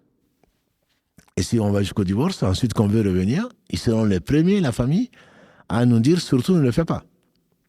Ils vont jusqu'à dire parfois, si tu le fais, tu n'es plus notre enfant. On ne te parle plus. Qui est responsable, c'est toi. Si tu as un ami, tu as une amie, quelqu'un de bon conseil, il va te dire patiente, ne divorce pas, essayez de faire communiquer, etc., etc. Au moins la famille n'est pas au courant. La famille ne peut pas être juste. Elle va prendre ton parti, ma soeur, elle va prendre ton parti, mon frère, parce que tu vas venir leur présenter une histoire en ta faveur. Et tu vas présenter l'autre comme un bourreau, une injuste ou un injuste. Et donc la famille va être en injustice parce qu'elle va trancher sans connaître la version de l'autre. Et après, une fois que vous êtes arrangés, qu'est-ce que tu fais? La famille est au courant. Je ne conseille à aucun couple, surtout les jeunes, de parler de leurs problèmes à leur famille. Il y a des conseillers pour cela. Et il y a des gens qui sont neutres, qui sont sages, qui sont neutres surtout et qui vont vous conseiller de vous réconcilier, de patienter, etc. Une fois que tu dis à tes parents, je crains que ça ne s'arrange pas du tout. Donc, je te conseille de conseiller à ton mari, de le faire conseiller par l'imam ou par ses amis, de ne rien dire à ses parents. Et donc, si ce n'est pas le cas, c'est sûr que vous n'avez pas fini. Vous n'avez pas fini, vous allez au-devant des problèmes. Je ne vois pas comment vous allez éviter des problèmes, qu'il soit responsable et qu'il ne soit pas là en train d'étaler sa vie sur les réseaux sociaux. Vous aussi, mes sœurs, souvent, c'est sur les réseaux sociaux. Et c'est sur ceci et cela. Les réseaux sociaux, c'est pas mieux que les parents. Donc, il faut rester vivant pour vivre heureux. Dit le proverbe, vivons cachés. On n'a pas à étaler ces problèmes, ni sur les réseaux sociaux, ni auprès des gens. Il y a une partie qui est intime, que l'on doit garder, et si on ne peut pas le faire, on va au-devant de conséquences terribles. Allô, oui? Salam alaikum. Je vous écoute. J'aurais aimé, j'ai une question concernant la salade du sabah. Oui. Parce qu'en fait, on m'a toujours dit que lorsqu'on on faisait la prière du Fajr, les 2 rakats qui étaient surérogatoires, on pouvait le faire avant l'iqama. Oui. Et lorsque l'iqama a sonné, attendre un battement de 15 à 20 minutes pour pouvoir faire les 2 rakats de sabah. Et du coup, j'ai essayé de trouver le dalil et j'ai pas trouvé. Du coup, je ne sais pas si... Parce qu'en fait, moi, depuis qu'on m'a dit ça, j'attends les 15 à 20 minutes pour pouvoir faire les 2 rakats de sabah. Non, c'est ça. Non, ce n'est pas... Je ne reconnais pas de dalil, je ne dis pas que ça n'existe pas. Et si vous n'en avez pas trouvé, ça me conforte dans mon idée. Non, on peut, une fois que l'adhan est fait, l'appel à la prière est fait, on peut faire le fajr et le sabah. Le surrogatoire et l'obligatoire, sans attendre quoi que ce soit. Simplement, dans les mosquées, il y a une bonne habitude, c'est le fait de faire l'appel à la prière, de laisser au moins une dizaine de minutes le temps que les retardataires arrivent, ou le temps de faire justement les prières surrogatoires. Notamment à midi, comme vous le savez, la prière du Dohr, et le prophète sallam a conseillé 4 rakats avant le Dohr, il le faisait toujours. Donc 4 rakats, on imagine au moins 10 minutes pour le faire. Le subh, c'est 2 rakats avant. Donc on peut dire 5 minutes. Mais si tu as fini ton fajr, tu peux faire immédiatement le subh. Il y a à ma connaissance, il y a aucune preuve pour le contraire. Sauf que le prophète sallam, il faisait les 2 rakats chez lui, il se mettait sur le côté droit, il invoquait Allah, et Bilal venait le voir en disant, Ya Rasulallah sallam, les fidèles sont arrivés. Voilà. Donc ça, c'est une sagesse pour attendre les fidèles, surtout le matin, le temps de se lever, le temps de faire les ablutions, etc., etc. Voilà. Donc ça pouvait peut-être prendre un quart d'heure, mais ça, c'est à la mosquée et ça dépend de l'endroit où on vit, ça dépend des habitudes des gens, ça dépend de l'imam, ça dépend de la mosquée, etc. Mais si tu es chez toi, une fois que tu as terminé, surtout si tu as autre chose à faire que dormir, une fois que tu as terminé, le fajr, tu fais immédiatement le subh, il n'y a aucun inconvénient à ma connaissance, sauf si tu attends ton mari ou tu attends quelqu'un d'autre pour faire la prière en groupe, sinon tu n'as pas à attendre, tu peux le faire. Ou si tu as des invocations que tu veux faire entre les deux, tu peux le faire. Mais ce n'est pas une obligation du tout. D'accord, jazakallah khairan. Allah J'avais une deuxième question concernant les menstrues. Du coup, habituellement, admettons, une personne, ses menstrues, ils sont de 7 jours. Il faut attendre quand les 3 jours de vérification sont passés. Et admettons, au bout du coup, 3e jour, je ne sais pas si je vais être claire, le 3e jour est passé. Au bout du 4e, la personne a à nouveau ses menstrues. De là, elle reprend à compter à partir du 8e jour, c'est ça, Là, ça devient compliqué. Ouais. Ça devient compliqué. Ouais. Je crains que ce ne soit pas très clair, mais bon, alhamdoulilah, on va essayer de répondre. D'habitude, on ne prend qu'une seule question, mais bon, là, parce qu'on a beaucoup de questions, mais puisque vous l'avez posée, on va essayer d'y répondre. On va essayer d'y répondre en ce sens. Non, maintenant qu'elle a été posée, on va essayer d'y répondre. C'est que si la personne elle est réglée, comme vous l'appelez, et donc c'est 7 jours. Si c'est 7 jours, c'est la fin des menstrues, habituellement, est accompagnée par des pertes blanches. Une fois que les pertes blanches sont vues, on fait son ghusl, les grandes ablutions, et on prie, même s'il y a autre chose après. Une fois qu'on a vu les pertes blanches. Si ce n'est pas le cas, on attend d'être sûr de la fin des menstrues. Voilà. Et si, dans votre cas, ou dans un cas quelconque, il n'y a pas de perte blanche, physiologiquement, Allah a décrété qu'il n'y a pas de perte blanche, alors à ce moment-là, on attend, on compte les 7 jours, et on attend les pertes jaunes quand elles arrivent ou pas, et Inch'Allah, je pense qu'on va essayer de faire, comme l'a demandé une sœur, on lui a promis d'ailleurs, faire un truc spécial sur les menstrues. C'est assez compliqué. Dans tous les cas, ce que je vous conseille, c'est que voilà, vous arrêtez et vous ne priez pas tant que vous n'êtes pas sûr que c'est fini, avec un maximum de 15 jours. 15 jours, c'est le maximum. Voilà. Et dès que, quand vous êtes sûr que les menstrues sont terminées, vous reprenez avant 15 jours. Sinon, au bout de 15 jours, vous reprenez. Voilà. Je vais m'arrêter là parce que sinon, je pense qu'on va rentrer dans le droit d'autrui et on verra. Allah yabarak fik, ma sœur. Barakallahu fik. Allah vous récompense de la meilleure des manières. Barakallahu Allah vous rend enfant tube. Jazakallahu khair. Barakallahu fik. Salam wa rahmatullahi wa barakatuh. Je suis converti depuis cet été et ce ramadan sera mon premier, Inch'Allah, qu'Allah te le facilite. Je n'ai jamais jeûné de ma vie et j'aurais voulu jeûner ce lundi et jeudi avant ramadan, sauf que j'ai eu mes menstrues qui se terminent après le 15 de ce mois. Ai-je le droit de jeûner après le 15 de ce mois pour pouvoir me préparer au ramadan? Non, ne jeûne pas. Allah va te le faciliter. Ce n'est pas un test. Allah va te faciliter. Ne crains rien. Inch'Allah, Allah, nos enfants de 7 ans, voire 10 ans, 7 ans, arrivent à jeûner. C'est une question de volonté, une question de détermination. Le prophète sallam a dit de ne pas jeûner. Et donc, à partir du 15. Le fait d'obéir au prophète sallam va te faciliter les choses et ça te sera compté en plus. Et ne t'en fais pas. Alhamdulillah, commence le ramadan avec les autres, puisque tu n'avais pas pu jeûner avant. Allah a décrété cela, il y a une sagesse derrière, ma soeur. Il y a une sagesse derrière. Si Allah a voulu que tu ne jeûnes pas et que tu étais menstrué, il se peut déjà que tu aies la récompense, parce que tu as voulu jeûner. Et deuxièmement, Allah sait si tu avais jeûné ce qui serait arrivé. Donc, contente-toi, accepte le décret d'Allah subhanahu wa ta'ala, il te facilitera le reste. Barakallahu fik. Les emballages halal avec écriture arabe, quoi en faire?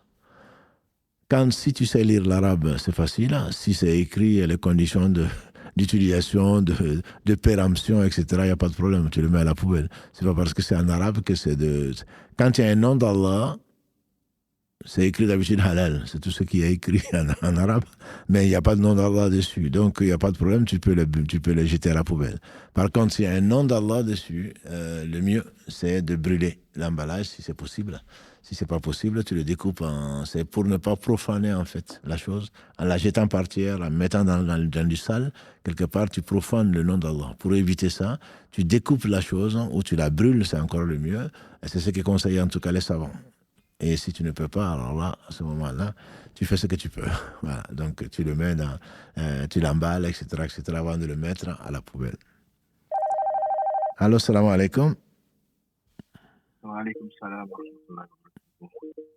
Je vous écoute, mon frère. Merci beaucoup de m'avoir invité à l'antenne. Ah. Cher, je ne sais pas si c'est permis dans l'émission. Est-ce que tu peux, s'il te plaît, soit t'isoler, soit lever la voix un peu, on entend mal. D'accord. Oui. Donc, je disais que j'étais heureux, je suis content, je vous remercie de m'avoir accueilli à l'antenne. Barakallahu fik. Merci. Et que je ne savais pas si c'était permis que l'on reste dans l'anonymat. Ah oui, bien sûr. Vous restez dans l'anonymat. On va vous demander comment vous appelez. Il n'y a pas de souci. Allez-y. Sauf que... Oui, non, il n'y a pas de problème. Je vous écoute. Il n'y a pas de problème. Donc, moi, j'appelle pour un problème qui mine vraiment ma vie depuis un certain nombre d'années. Et aujourd'hui, ça commence à être très, très, très, très pesant et très sensible. Et j'ai cherché à vous appeler, poser la question de savoir quelle doit être ma façon de me comporter dans une situation comme ça. Pour expliquer ça en résumé, en fait, il y a quelques années, ma sœur m'a proposé une femme à épouser. Oui. Moi, je vis en Europe et la femme, elle était en Afrique. Oui. Donc, quand ma sœur m'a proposé la femme, moi, j'ai dit, il n'y a pas de problème. Si Allah est dans le mariage, sans doute ça va se faire. Et j'ai accepté d'être en contact. De fil en aiguille, par la grâce d'Allah, le mariage a eu lieu. Okay. Donc, j'ai dû partir en Afrique, je me suis marié. Et je suis venu ici, j'ai dû travailler pendant des années, très très dur, pour faire aboutir une procédure de regroupement familial. Et par la grâce d'Allah, il y a quelques années, la femme et une fille qu'on a vue ensemble, m'ont rejoint ici en Europe. D'accord. Mais il se trouve que la femme en question, elle est née hors mariage. Et son père est un chrétien et sa mère est musulmane. Oui. Et elle est de la religion musulmane. D'accord. Par la grâce d'Allah. Et le souci aujourd'hui, c'est lequel? C'est quelqu'un qui tient beaucoup à sa filiation paternelle. Et aujourd'hui, je me sens affronté au quotidien. Je suis maudit au quotidien par elle. Et souvent, c'est des propos, à chaque fois qu'elle y pense, elle a très très mal. Du fait que moi, je n'ai pas d'attitude d'un homme, d'un gendre vis-à-vis de son père. Moi, je ne me comporte pas avec son père biologique comme un gendre devrait se comporter envers un beau-père. Et moi, par la grâce d'Allah, j'ai écouté tellement de prêches, j'ai lu tellement de choses sur cette situation que je n'ai jamais eu l'occasion, ou en tout cas, je n'ai jamais voulu affronter mon épouse en lui disant de façon frontale, il faut considérer que ce père n'est pas ton père, selon notre noble religion. Et donc, moi, je ne sais pas s'il faut que je me comporte envers lui comme si j'étais son beau-fils. Même si j'étais épousé et que ça a été son aval, puisque vous êtes organisé comme ça chez vous, mais moi, aujourd'hui, je ne sais pas si le considérer étant musulman en tant que beau-père, me comporter en tant que tel au quotidien, si je suis dans le péché ou si vraiment je suis dans la droiture, même si j'ai ma petite idée et j'ai en tout cas quelques avis qui confortent ma position aujourd'hui. Donc c'est cette situation qui est très pénible, très très lourde désormais à supporter pour moi, et je suis au bord vraiment de faire quelque chose que je pourrais regretter peut-être, et donc j'ai tenu à vous appeler ce soir et à vous poser la question. L'autre chose dans cette même situation qui est très pesante, elle va jusqu'à m'en vouloir parce que quand c'est Noël et parce que je ne fais pas de cadeau pour mon père. Ouais. Donc ça me fatigue beaucoup aujourd'hui, cher. On va essayer, Inch'Allah, on va prier Allah subhanahu wa ta'ala de faciliter la situation, et tu as ton idée sur la chose que je pense également deviner. La chose me paraît assez claire. Je ne pense pas que ça vous pèse parce que vous n'arrivez pas à gérer la situation, c'est tout. Mais je pense que la chose, islamiquement, elle est très claire. Elle est très claire. Vous êtes en droit de considérer cet homme comme un homme à respecter, mais ce n'est pas votre beau-père. Donc vous ne pouvez pas avoir des relations comme on pourrait en avoir avec un beau-père. Avec tout le respect qu'on lui doit, lui fêter, le considérer comme un beau-père alors que ce n'est pas un beau-père. Je pense que c'est pas quelque chose qui... Oui, d'accord. Karim me dit que les auditeurs entendent très mal, mais moi j'ai compris la question, donc je vais peut-être essayer de pas la résumer, c'est-à-dire que c'est quelqu'un, votre épouse, si j'ai bien compris, votre épouse est née d'un mariage entre un chrétien et sa mère. Elle est née hors mariage et elle se plaint que vous ne considérez pas ce père biologique comme votre beau-père. Et donc, elle vous le reproche et vous pensez qu'elle est en tort et vous cherchez confirmation. Disons en deux mots, vous cherchez confirmation. Voilà. Donc, si c'est bien ça, un enfant hors mariage, on en a parlé comme le temps, que ce soit d'un chrétien, que ce soit d'un musulman, hors mariage, c'est hors mariage. Et ce n'est pas son père. Il faudrait lui montrer les preuves. Et les preuves sont nombreuses. À savoir qu'elle n'hérite pas de cet homme. Lui n'hérite pas d'elle. Donc, ce n'est pas quelque chose qu'on invente. Ce sont des règles religieuses. Après, elle peut ne pas en tenir compte. Si elle peut ne pas en tenir compte, tout en le sachant, c'est un péché qui est très grave. Elle ne peut pas dire que le prophète s'est trompé. Elle ne peut pas dire qu'Allah subhanahu wa ta'ala ne connaissait pas son cas, etc. Donc, il ne faudrait pas qu'elle se mette dans une position extrêmement grave qui pourrait la faire sortir de l'islam. Voilà. Donc l'islam dit ce qu'elle dit et ce qu'il dit en fonction sur les bases de la révélation. C'est pas sur les bases de je crois que tu es un mauvais mari parce que tu respectes pas mon père, etc. Non, il faut respecter cet homme comme il faut respecter toute créature, il faut la respecter.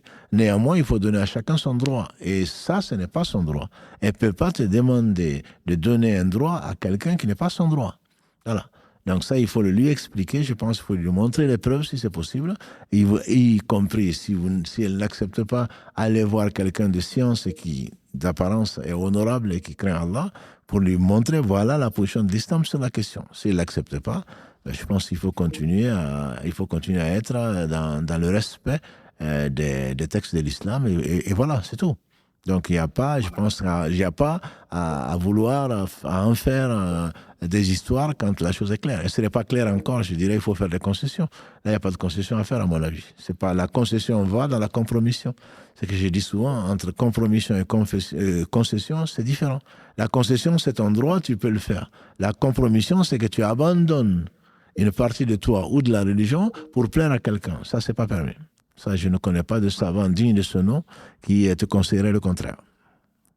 Voilà. Je suis très, très, très, très heureux de vous avoir entendu sur la question chère. Et pour vous le dire, encore une fois, merci. Avec Allah vous garde très, très longtemps dans la santé Amin. Et à notre service. Vraiment, je suis très, très, très heureux. J'ai suivi toute votre tournée au Mali. J'ai demandé à ma femme ce soir, est-ce que tu veux, toi et moi, m'accompagner, qu'on aille voir un cher dans cette question? Non. Moi, je n'ai pas besoin de ça. Alhamdulillah. Ce soir. Alhamdulillah. C'est cette raison qui a fait que je suis venu dans ma voiture ce soir pour vous appeler. Et parce que je sais que je pourrais utiliser ce passage, ce podcast. Et elle a confiance en vous, elle vous écoute tout le temps. Alhamdulillah. On va puisqu'elle va écouter ça, on va prier pour elle. Mais qu'elle craigne Allah et qu'elle ne suive pas ses passions. C'est pas elle qui définit l'islam, c'est l'islam qui définit ses rapports avec son père, avec sa mère, avec son mari et avec elle-même. Voilà. Vous lui passerez quand même le salam au cas où. Voilà. Il n'y a pas de problème. Barakallahu fik. En tout cas, merci beaucoup. Merci et bonne suite. Barakallahu fik. Merci beaucoup. Barakallahu fik. Et on s'excuse pour les auditeurs et on va demander à ceux qui vont appeler de ne plus appeler dans la voiture. Voilà, parce que bon, on s'excuse puisque vous n'avez pas bien entendu le dialogue, mais j'espère quand même que le résultat a été satisfaisant, Charles. La lecture du Coran en arabe dans un livre contenant la traduction sans ablution. Alors, mon frère ou ma soeur, quand tu lis le Coran en arabe, c'est dans un livre contenant la traduction sans ablution, le livre, il est permis que tu lises le Coran sans ablution ou que tu le récites. Si tu n'as pas les ablutions. Ce qui est conseillé, c'est que mieux vaut avoir toujours les ablutions.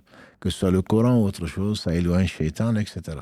Donc, si tu as un téléphone et que tu as perdu les ablutions, que tu ne peux pas les refaire, etc., tu as un livre qui n'a pas, qui contient autre que le Coran, ce n'est pas le Coran. Donc, tu peux effectivement le lire, tu peux le lire. Mais dès que tu peux faire les ablutions, mieux vaut le faire, mais ce n'est pas quelque chose d'obligatoire. Allô, salam alaikum. Wa alaikum salam, cher. On vous écoute. Barakallahu fik, ma soeur. Barakallahu fik, frère. Merci en tout cas encore pour tout ce que vous faites. Ça fait des semaines que j'essaie de rentrer, c'est un peu compliqué. Du coup, je vais poser ma question. En fait, moi, ma question, cher, c'était sur les prières dans les lieux de travail. Comme ici, c'est compliqué sur les lieux de travail.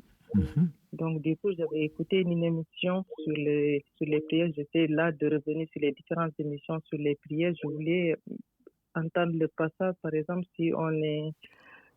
puisque là, c'est un peu compliqué sur les lieux de travail de prier, mais est-ce qu'on peut prier assis dans son bureau ou bien en rentrant dans le train, par exemple? Il faut prier. Moi, c'est ce que j'ai compris. La prière, il ne faut jamais l'abandonner. Même s'il faut prier, les malikis vont jusqu'au fait de dire que quand on n'a pas le choix, même qu'on n'a pas les ablutions, qu'on n'est pas habillé, il faut quand même prier avant que l'heure ne sorte. C'est pour dire que c'est vraiment très, très, très important. Après, prier assis, c'est la moitié de la récompense de moitié de prier debout. Mais quand on est dans son bureau, au moins, parce que dans les piliers, ce sans quoi la prière n'est pas valable, ça fait partie du fait au moins de faire le premier Allahu Akbar, le premier takbir debout. Voilà. Donc, on sait, an-niyya, takbirat al-ihram wa qiyamu laha. Donc, c'est l'intention. Le premier takbir est le fait de le faire debout. Pour celui qui peut faire debout, il faut le debout. Quand on est dans l'avion ou dans le train et qu'on ne peut pas, Idéalement, si on peut, en tout cas, on attend un petit moment, on se lève, on dit Allah Akbar, après on peut s'asseoir, puisqu'on risque d'être... Si on peut. Si on ne peut pas, bien sûr, on prie assis. Si on ne peut pas, on prie couché, etc. Le plus important, c'est de le faire, c'est de prier avant que l'heure ne sorte. Ensuite, de faire d'être debout si c'est un bureau, si la terre est stable. Voilà, si on n'est pas dans un train, etc., c'est de se mettre debout et dire Allah Akbar au moins. Et quand on sait que ça bouge, à ce moment-là, on s'assoit pour ne pas tomber, etc. Voilà. Si c'est dans le bureau, je vous conseille au moins de vous lever sous n'importe quel prétexte et de dire Allah Akbar, ensuite de vous asseoir, plutôt que de le faire assise. D'accord. Et pour le nombre de rakas, on le fait dans notre tête si on est assis au bureau? Le nombre de rakas, c'est-à-dire le nombre de rakas, c'est toujours dans votre tête. De toute façon, c'est 2, 4 ou 3. De toute façon, même si vous êtes au bureau, vous n'allez pas réduire la prière. Vous allez faire, vous voulez dire les paroles. Les paroles et la façon de le faire quand on est assis. Donc, quand on est assis, vous me voyez ou pas, je ne sais pas, mais quand vous êtes assise, bon, vous êtes debout, vous êtes Allah Akbar. Ensuite, vous vous asseyez, vous lisez ce que vous lisez à voix basse. Dans votre cas, il n'y a pas de souci. Ensuite, quand vous allez arriver à la position du recours, vous vous baissez par rapport à cette position-là. Cette position est celle donc où vous êtes droite. D'accord? Et quand vous allez faire le recours, vous allez vous baisser.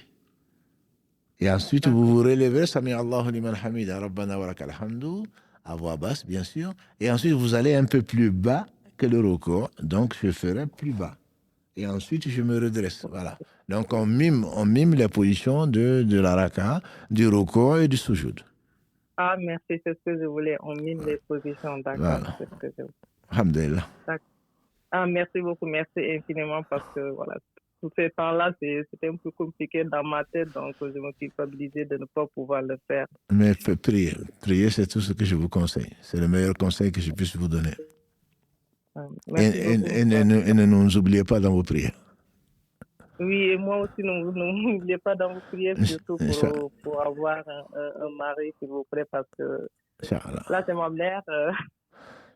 Inch'Allah, si vous dites ça, je crains que Karim soit débordé de demandes. Voilà, donc... on va prier, Inch'Allah, qu'Allah vous accorde un mari pieux. C'est vraiment voilà, qu'Allah vous accorde un mari pieux. Je sais que ça, avec mon âge, ça affecte beaucoup. Alhamdulillah, Inch'Allah, qu'Allah vous facilite. Donc, c'était le dernier appel, 22h30. Alhamdulillah, on va essayer de prendre quelques questions écrites encore, qui sont très nombreuses. Donc, l'une des questions que j'ai soulignées, c'est l'interprétation des rêves. Mes frères et mes sœurs se prennent pour ceux qui ne sont pas. Youssouf, alayhi salatu wassalam, Allah lui a enseigné la science, c'est une science, l'interprétation des rêves. On se doit de ne pas mentir sur Allah. Et le prophète sallam insistait sur la gravité de ce comportement-là. Alors on l'entend. Je sens le henné, j'ai vu des henné sur mes pieds, donc ça veut dire ceci, on n'a pas de preuve. Mes dents sont tombées dans le rêve, j'ai vu mes dents tomber, donc ça veut dire que je vais perdre quelqu'un de ma famille. Et sur ce prétexte-là, il y en a même qui ont été jusqu'à dire je me suis vu avec une deuxième épouse. Voilà, donc mon rêve, c'est un rêve qui est... Non, il y a 3 types de rêves. Il y a un rêve qui vient d'Allah, qui n'a pas besoin d'interprétation.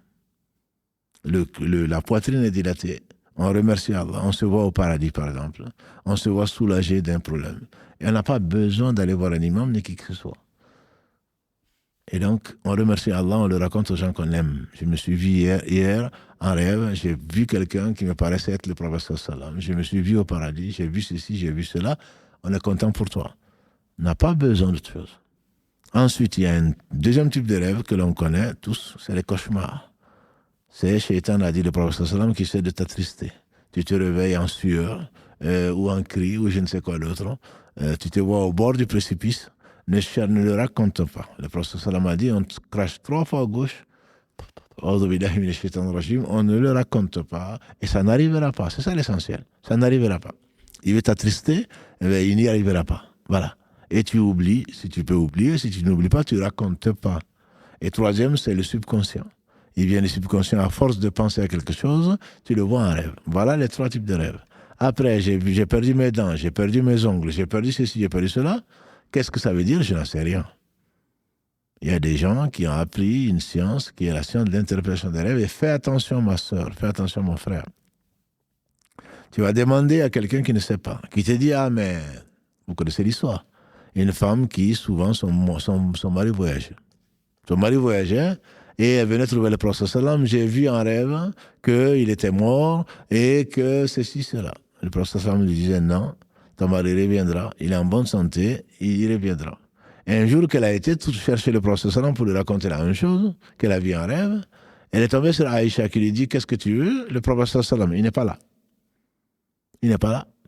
Mais qu'est-ce que tu veux? Elle dit, je vis en rêve, etc. Il dit, ah là là, c'est ton fils, tu es enceinte, ton fils va mourir, et effectivement, ton mari va mourir également. Et c'est ce qui est arrivé. Il faut faire attention à qui demander, et que la personne ne se prenne pas pour ce qu'elle n'est pas, parce qu'elle va mentir sur ce qu'elle a vu ou ce qu'elle pense avoir compris. Elle n'a aucune preuve. Donc, interprétez vos rêves si vous voulez. Le mieux, c'est de ne pas les interpréter. Si Allah te veut une chose, il te le montrera clairement. Si ce n'est pas clair, dépasse ça et n'en fais pas un problème. Sur le aîné, c'est peut-être des djinns, c'est peut-être des anges, je n'en sais rien.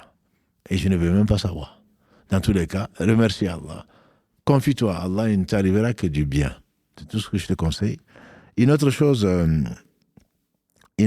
c'est, oui, effectivement, Barakallahu fik Karim qui fait la remarque, le bureau est-il obligatoirement se diriger vers la Qibla? Là, tu dois connaître la Qibla, ma soeur, alhamdulillah, Karim me fait la remarque, il faut qu'au moins, ce qui est pour les conditions de validité de la prière, c'est bien sûr d'être couvert, de l'entrée de l'heure et la direction vers la Qibla. Ça, ce sont 3 conditions qui sont obligatoires.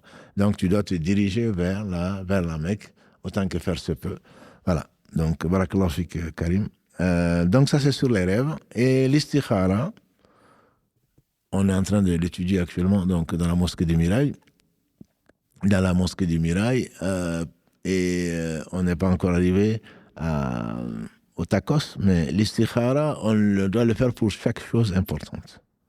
Pour chaque chose importante, ça ne veut pas dire il y a un homme qui fait l'istikhara, ça c'est une conception qui n'a pas d'origine dans l'islam.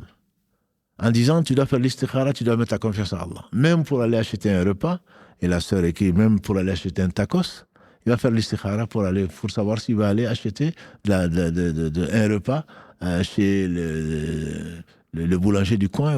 Non, là, c'est vraiment pas comprendre la religion. L'istikhara, le prophète sallam, d'après Jabir ibn Abdillah, il dit que le prophète sallam a dit, hadith rapporté par le même Bukhari et d'autres, il dit, si l'un d'entre vous décide d'entreprendre une chose importante, manger, c'est important pour toi, certes. Mais savoir si je vais aller acheter un tacos ou pas, tu vas faire 2 rakas. Non. Ce n'est ni pour les choses interdites, ni pour les choses évidentes.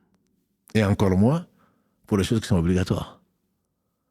Tu veux entreprendre une chose qui est importante pour toi, tu fais 2 rakas en dehors des prières obligatoires. Et tu fais cette prière-là, et ensuite tu y vas. Et si tu y arrives, c'est grâce à Allah, c'est qu'il y a du bien. Si tu as des obstacles et que tu n'y arrives pas, tu sais que, même si tu pensais que c'était bien, Allah sait que ce n'était pas du bien pour toi. Voilà. Donc, faut pas prendre la religion à la légère, faut pas la comprendre comme on veut, comme la tête nous le dit, sans aucune science, et se rendre les choses très très difficiles, et surtout mentir sur Dieu. Mentir sur son prophète, sallallahu alayhi wa sallam. Donc, c'est quelque chose qui est vraiment très très très importante. Et je voulais en parler aujourd'hui, Inch'Allah, parce que sinon ça devient ridicule. Vraiment complètement ridicule. On se prend pour ce qu'on n'est pas. Et ça, je vous ai souvent mis en garde, à commencer par moi-même. On n'est pas des savants. Et on sera interrogé sur tout ce qu'on a fait, sur tout ce qu'on a dit, sur ce qu'on a fait. Et donc, c'est pas à la légère. C'est la religion d'Allah, c'est pas la mienne, c'est pas la tienne. Tu as adhéré à quelque chose. Tu n'as pas créé quelque chose. Tu as adhéré à la religion d'Allah avec des règles. Tu n'es pas obligé d'être musulman. Tu n'es pas obligé. Mais si tu acceptes, tu ajoutes foi à une religion, tu dois la respecter. C'est un minimum de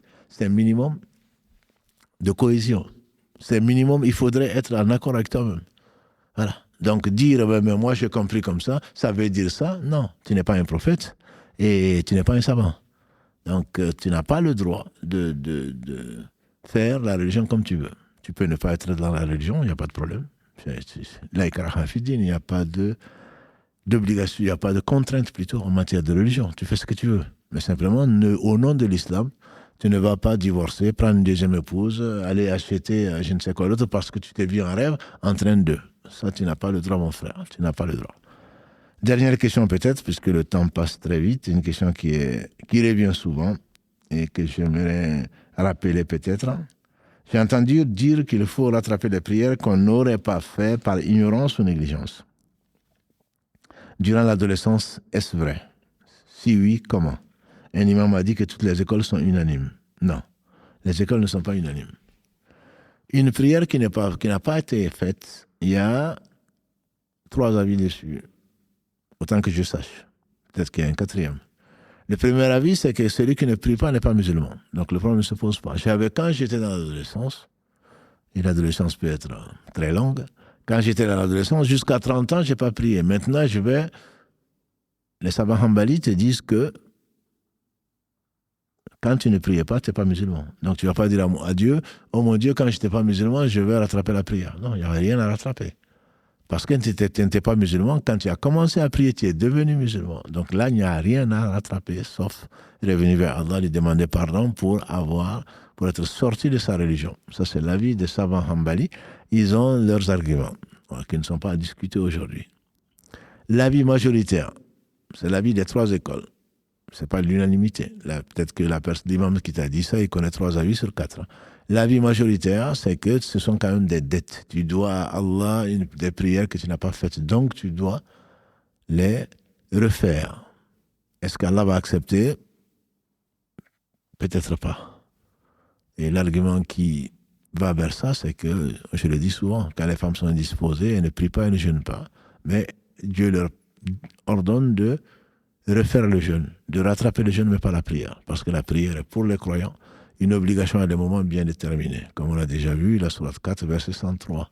Ça, c'est une obligation. Donc, si tu n'as pas prié sciemment, tu as négligé la prière, même si tu en faisais 1000, pour certains savants, la prière n'est pas valable. Donc, il faut faire attention, mes sœurs et mes frères. C'est pour ça que j'insiste, et on me le reproche souvent, j'insiste sur le fait que je rattrape la prière, peut-être que tu ne rattrapes rien du tout. Et demain, quand la balance quand tu vas rechercher la prière à rattraper, entre guillemets, tu ne trouveras rien du tout. Parce que Dieu te passe de toi, il se passe de moi, il se passe de tout. Dire à Allah, attends, j'ai mieux à faire. Quand j'aurai fini ça, je viendrai t'adorer. Allah n'a pas besoin de toi. Donc c'est quelque chose d'extrêmement grave comme raisonnement. Et c'est irrespectueux. Donc, mais la majorité des savants disent que c'est une dette. Tu dois quand même la payer, même si Allah subhanahu wa ta'ala se passe de tes prières. Peut-être qu'il ne va pas l'accepter, mais tu te dois quand même de payer la dette. Le 3e avis, qui est intermédiaire entre guillemets, dit que tu ne peux pas rattraper une prière. Alors, ce que tu dois faire, mon frère, ma sœur, c'est de multiplier les prières surrogatoires, notamment celles de nuit, qui sont les meilleures après les prières obligatoires. Et donc, prier et demander pardon à Allah. Pour que demain, quand on va regarder ton livre de la prière, que ce ne sera pas complet. Qu'Allah, par miséricorde, va dire aux anges de regarder le livre de la prière surrogatoire. Et qu'au moins qu'on trouve un complément dans le livre de la prière surrogatoire, qu'Allah, par miséricorde, va dire aux anges de rajouter à tes prières pour que tu sois sauvé. Parce que si la prière est bonne, Allah accepte tout. Et si elle n'est pas bonne, on va commencer à fouiller. Et si on fouille, il y a certainement le châtiment derrière. C'est Muhammad Rasulullah sallallahu alayhi wa sallam qui l'a dit. Voilà, quand on commence à fouiller, quand on commence à détailler le compte, c'est qu'il y aura un châtiment derrière. Donc pour éviter ce châtiment, qu'Allah nous préserve de tout châtiment ici, dans l'au-delà, il faudrait que la prière soit correcte. C'est pour cela que j'insiste beaucoup, parce que je vous aime pour Allah. Je n'aimerais pas, j'aime pour vous ce que j'aime pour moi-même. Et je n'aimerais pas goûter au châtiment d'Allah subhanahu wa ta'ala. Je n'aimerais pas que vous goûtez au châtiment d'Allah, parce que personne ne peut le supporter. L'humiliation et le reste, ce n'est rien par rapport à ce qui attend les désobéissants. Voilà, donc mon frère, ce que je te conseille, c'est de demander pardon à Allah et de multiplier les prières surrogatoires sans compter. Ne pense pas, parce que l'avis majoritaire, c'est de payer, entre guillemets, de rattraper tes prières. Ce que je crains pour moi et que je crains pour toi, c'est qu'une fois que tu as rattrapé tes prières de 2, 3, 10 ans, rattrapé entre guillemets, que tu penses maintenant que tu es quitte. que tu as rendu à Allah ce qu'il fallait. Et si Allah, avec toutes ses prières, n'acceptait pas une de ces prières-là. Donc ce sentiment de j'ai rattrapé, donc j'ai payé mes dettes. Non, tu ne payeras jamais une dette vis-à-vis d'Allah subhanahu wa ta'ala. C'est lui qui, par miséricorde, t'a fait démontrer et te démontrer à toi-même, puisqu'il sait ta sincérité, que des actes sont venus traduire ce regret profond et du repentir qui est indispensable. Et ensuite, Allah subhanahu wa ta'ala, s'il veut, il te pardonne, s'il veut, il te châtie. Voilà. Donc c'est comme ça qu'il faut voir les choses et pas je me suis rattrapé, j'ai fait ceci, j'ai fait cela. Non. Allah est bien plus élevé. Allah est parfait et il n'a besoin de rien. Il faut qu'on le garde en tête et qu'on demande pardon pour nos négligences et nos fautes dont lui seul sait le nombre. Donc je vais m'arrêter là, Inch'Allah, pour ces questions-là. Il y en a bien d'autres, mais on va, Inch'Allah, s'arrêter là pour aujourd'hui, vu le temps qui passe. Il est déjà pratiquement 22h45 ici, en tout cas, et 21h45 GMT. On va s'arrêter là, Inch'Allah, sinon on n'aura pas fini, on passera beaucoup de temps donc, dans les questions-réponses. Qu'Allah subhanahu wa ta'ala accepte ce qui a été fait, nous pardonne nos erreurs et nos péchés, et qu'il le bénisse, le meilleur des hommes, Mohammed, sa famille, ses compagnons, tous ceux qui les ont trouvés tous ceux qui les ont suivis plutôt dans le droit chemin, nous fasse l'honneur d'en faire partie. Qu'Allah subhanahu wa ta'ala nous facilite et nous accorde ce privilège donc de pouvoir jeûner ces jours de Sha'ban, et on espère, Inch'Allah, Ramadan, puisqu'un seul jour jeûné, certainement, est beaucoup mieux que ce que l'on peut imaginer. Et quand Allah aime quelqu'un, il lui donne une longue vie et il lui permet de l'adorer dans la sincérité, dans le suivi de Mohammed sallallahu alayhi wa sallam. Notre prochain rendez-vous, donc, ce sera mercredi pour parler justement de la préparation encore donc, de ce Ramadan, mois béni qui nous attend.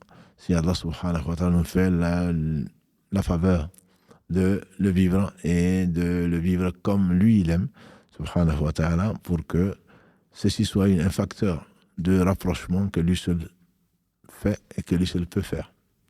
Barakallahu fikoum, et qu'Allah bénisse donc vos œuvres, qu'Allah vous aime et qu'Allah nous associe tous aux gens qu'il aime et qu'il nous fasse aimer les choses qui se rapprochent de son amour. Subhanakallahumma wa bihamdika, ashhadu an la ilaha illa anta, astaghfiruka wa atubu ilayk. سبحان ربك رب العزة عما يصفون وسلام على المرسلين والحمد لله رب العالمين والسلام عليكم ورحمة الله وبركاته.